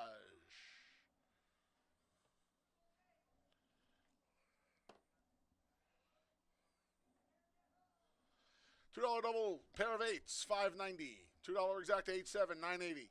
50-cent try, 872, $17.12. 10-cent super, 8726, 3 pennies shy of $8. Pick 6 was hit, 6 of 6, $2,707.50. Congratulations. Consolation 5 of 6, $11.10. Race 9 comes up next. The finale offers win, play, show, exacta try, and superfecta wagering. No scratches or jockey changes. Post time for race 9. This is just over 19 minutes, folks. Don't forget, just 2 more days of live racing left. First post for the 8-race card tomorrow is 12:20. Wednesday's closing day. First post for the 9-race card is at 12:10. There'll be mandatory payouts Wednesday in the pick 5 and the pick 6. Also, please note, starting December 1st, new simulcast hours. Monday through Thursday, 11:30 to 5:30. Friday through Sunday, 11:30 to 6. That's Monday to Thursday, 11:30 to 5:30. Friday through Sunday, 11:30 to 6. And please note, there'll be no simulcasting this Thursday as we celebrate Thanksgiving. With just 2 racing days to go, I'd like to thank you all for your continued support through a great racing season. And after Wednesday, racing will resume here at Finger Lakes Gaming and Racetrack in April.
All right, getting ready to conclude this Monday card. Just a reminder, this is the final week of the 2024 season. We have 2 more racing days left. Tomorrow we got an 8-race card, a 12:20 start. And then Wednesday, a 9-race card, closing day, begins with a 12:10 early post. Well, looking back at race number 8, I mean, this horse is sharp. Fabulous Fox just beat a tougher field of 3 lifetimes. She was able to stay close with Stars, so like that was a smart move by the connections of Fabulous Fox. It's been a racetrack where you need to be close for most of the day. I haven't seen too many horses relax back multiple lengths and make runs. So Fabulous Fox, knowing that horse is better than the rest of the field, Stars Delight was probably the biggest threat, as she was able to wear that horse down and get the victory in race number 8. All right, let's look at the last race, a little more wide open, going 5.5. A tactical edge to the 9, Nikki Brainburst. This one ran second against 30,000 state-bred maidens in New York. That race probably good enough in this race, in a race that doesn't have a lot of speed inside of her, and that's the big thing. She's out of Perfect Freud. Perfect Freud, interesting enough, 5 of her 6 wins were in routes, but this horse has been sprinting to start off her career. The dam ran second in the New York Stallion Series stakes actually hit the board in a couple stakes races during that one's career. So she's got a little bit of an edge from a tactical standpoint, and probably why she's getting some play at 6-5. If she gets out there early, she might be tough to catch. The 5 is Steal the Rhythm, an interesting horse for H. James Bond here. Very, very well bred. Another one that's bred to go a lot further. By Tonalist out of a dam by Into Mischief. Very well bred. She's only had 1 start in August, did absolutely nothing. Now this is the first foal of that dam. The dam is a half to Pandagate. Pandagate, of course, won last year's New York Derby and Albany Stakes. So the breeding's there. Of course, more breeding to go longer. And again, she didn't show much in her first career start in New York, but this is a little bit easier competition. She could improve off of that race. Well, she should improve off of that race.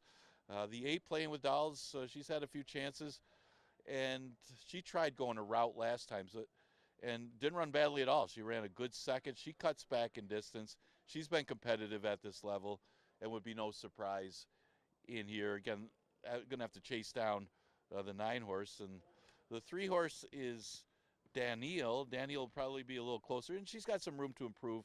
Of the few horses that are coming out of that November 12th race, she's got the room to improve out of it. That was her first trip over the track and her first race since June. So improvement is likely for Danielle, and she's at 13-1, and maybe a good horse to use in tries and supers in this spot. So, looking at it, Nikki Brainburst looks like the tactical edge with her speed. You got the breeding of the 5, Steal the Rhythm, who is actually getting some play right now. I mean, she is bet down to 5-2. She was 10-1 morning line off of dismal the first start. But, yeah, she could improve off of that facing this easier competition. Again, the 8, Playing with Dolls, so she's good underneath horse. Obviously, you got to throw some with these connections on top as well. And then Danielle's got the most room to improve. So those are the few logical horses in a pretty competitive last race. Now looking ahead to the rest of the week. Remember, you got 2 more days left of the season. Got to mention Caber Koa is going to win. Probably a strong enough lead, I could say, is going to win the jockey title this year. Congratulations to Caber Koa and M. Anthony Ferraro with an absolutely huge season. I mean, from the get-go, all right, race 9 coming up here, and, just 3 minutes to just post. was They're going winning to be left and coming right. out He to kept the it track going quick all season shortly. long.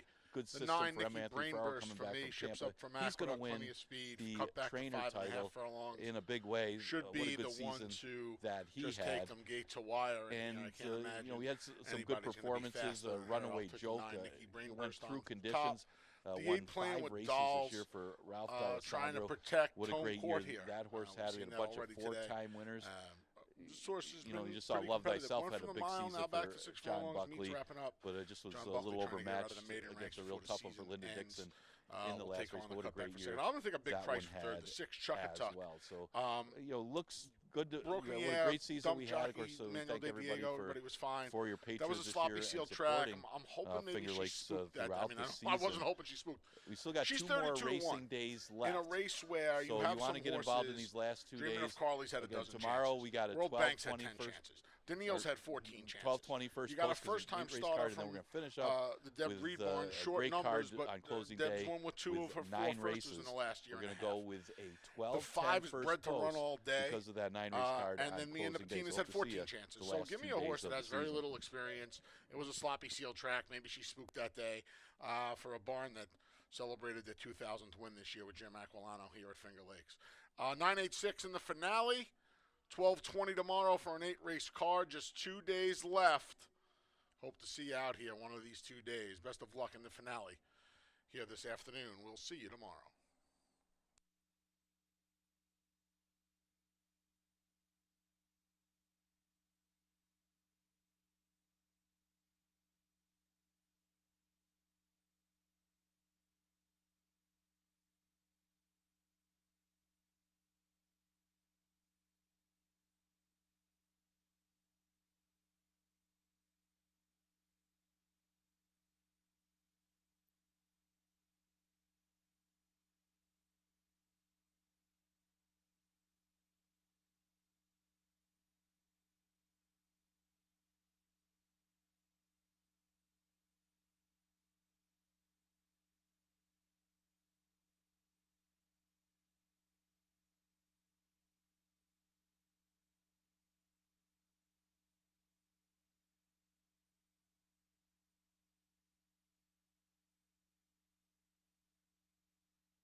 The field for race 9 is coming out on the track.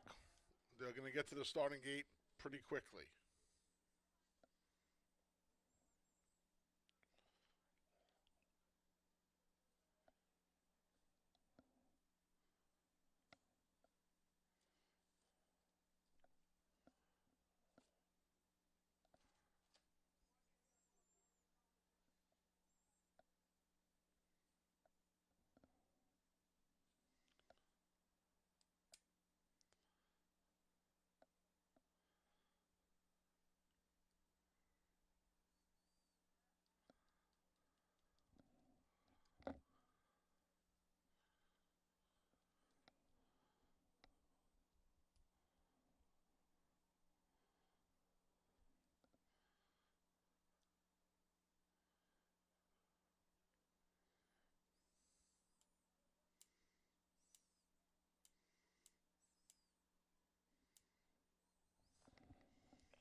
Post times in a minute. 1 minute.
The field for race 9 has made its way to the starting gate, and it's post time.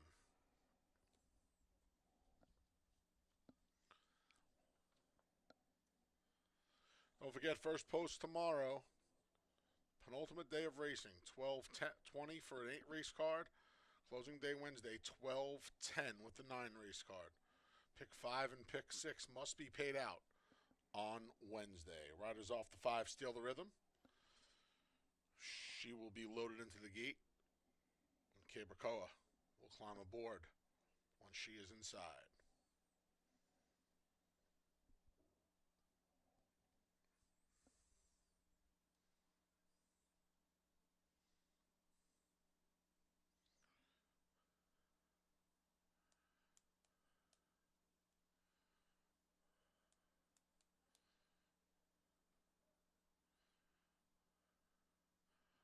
Open the front of the stalls for Steal the Rhythm. She goes in.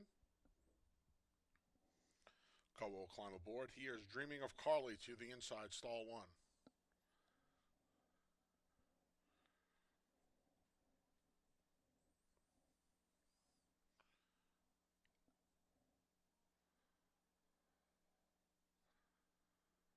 World Bank goes in. Here's Danielle.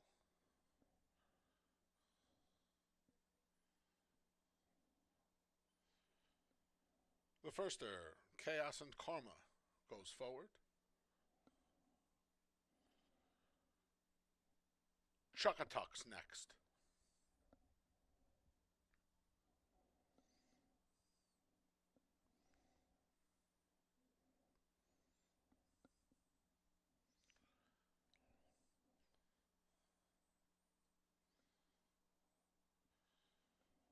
Manuel de Diego climbs off of Chuckatuck. She'll be loaded without the rider as well.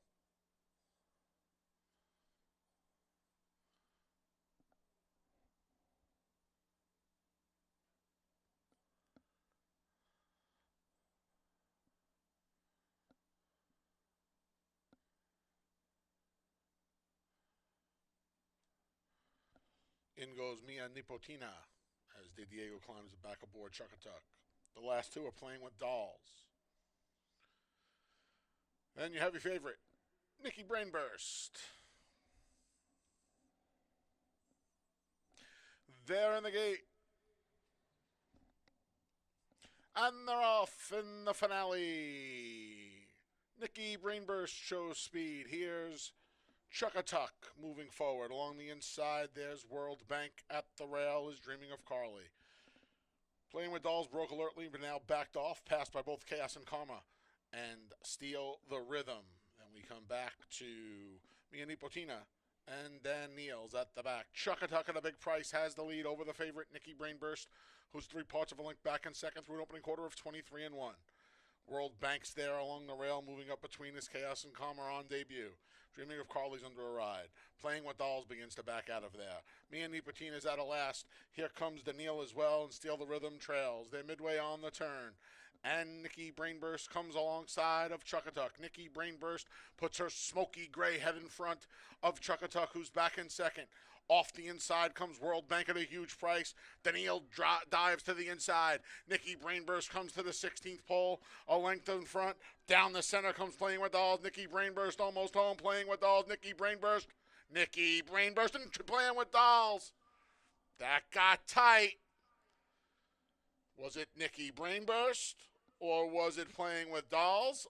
Another photo in the finale in 106 and 3.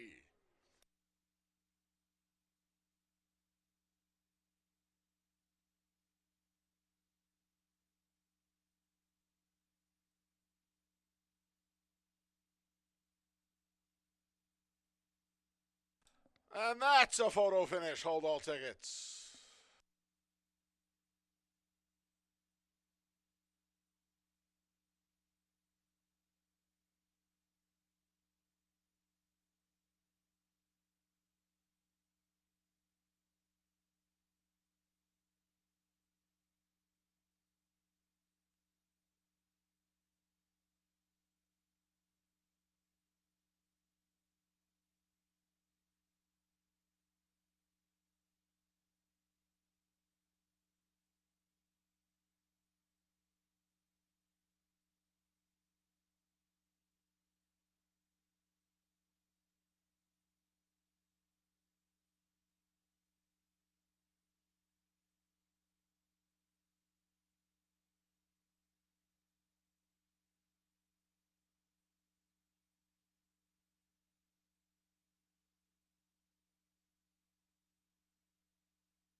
Number 8, Playing with Dolls, was first.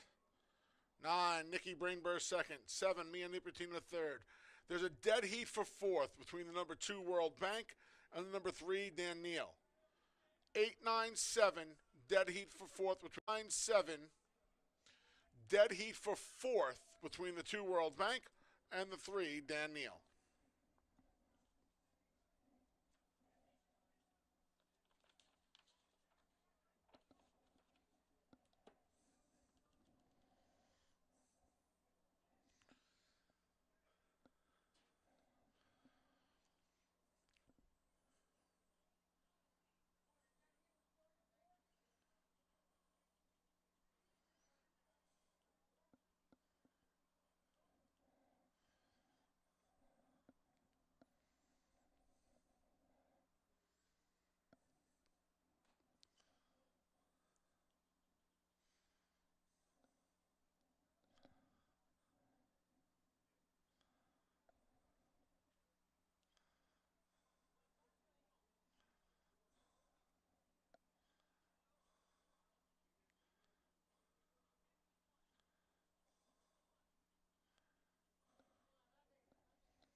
Ladies and gentlemen, race 9 is official. Prices are pending due to the dead heat.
$2 double, 8-8, 13.40. $2 exact, 8-9, 24.60. 50-cent try, 8.97, 15.75. 10-cent super, 8.972. $10.42. 10-cent super, 8.973, $4.70. 50-cent pick 3, all 8s, 888, $7.85.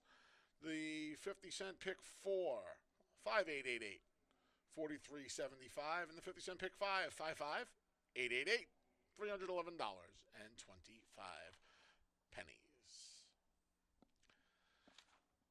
That wraps up the live racing portion of the day here at Finger Lakes Gaming and Racetrack. Don't forget, just 2 racing days left. First post tomorrow, 12:20. First post on Wednesday. Closing day, 12:10. And we have to mandatory payout of the pick 5 and pick 6 on Wednesday. Simulcasting remains open until 5:30. The casino remains open until 4 a.m. Until tomorrow at 12:20, on behalf of the broadcast team, staff and management here at Finger Lakes Gaming and Racetrack, I'm the track announcer, the Big A, Anthony Stabile, thanking you for joining us today. We'll see you tomorrow with an 8-race card.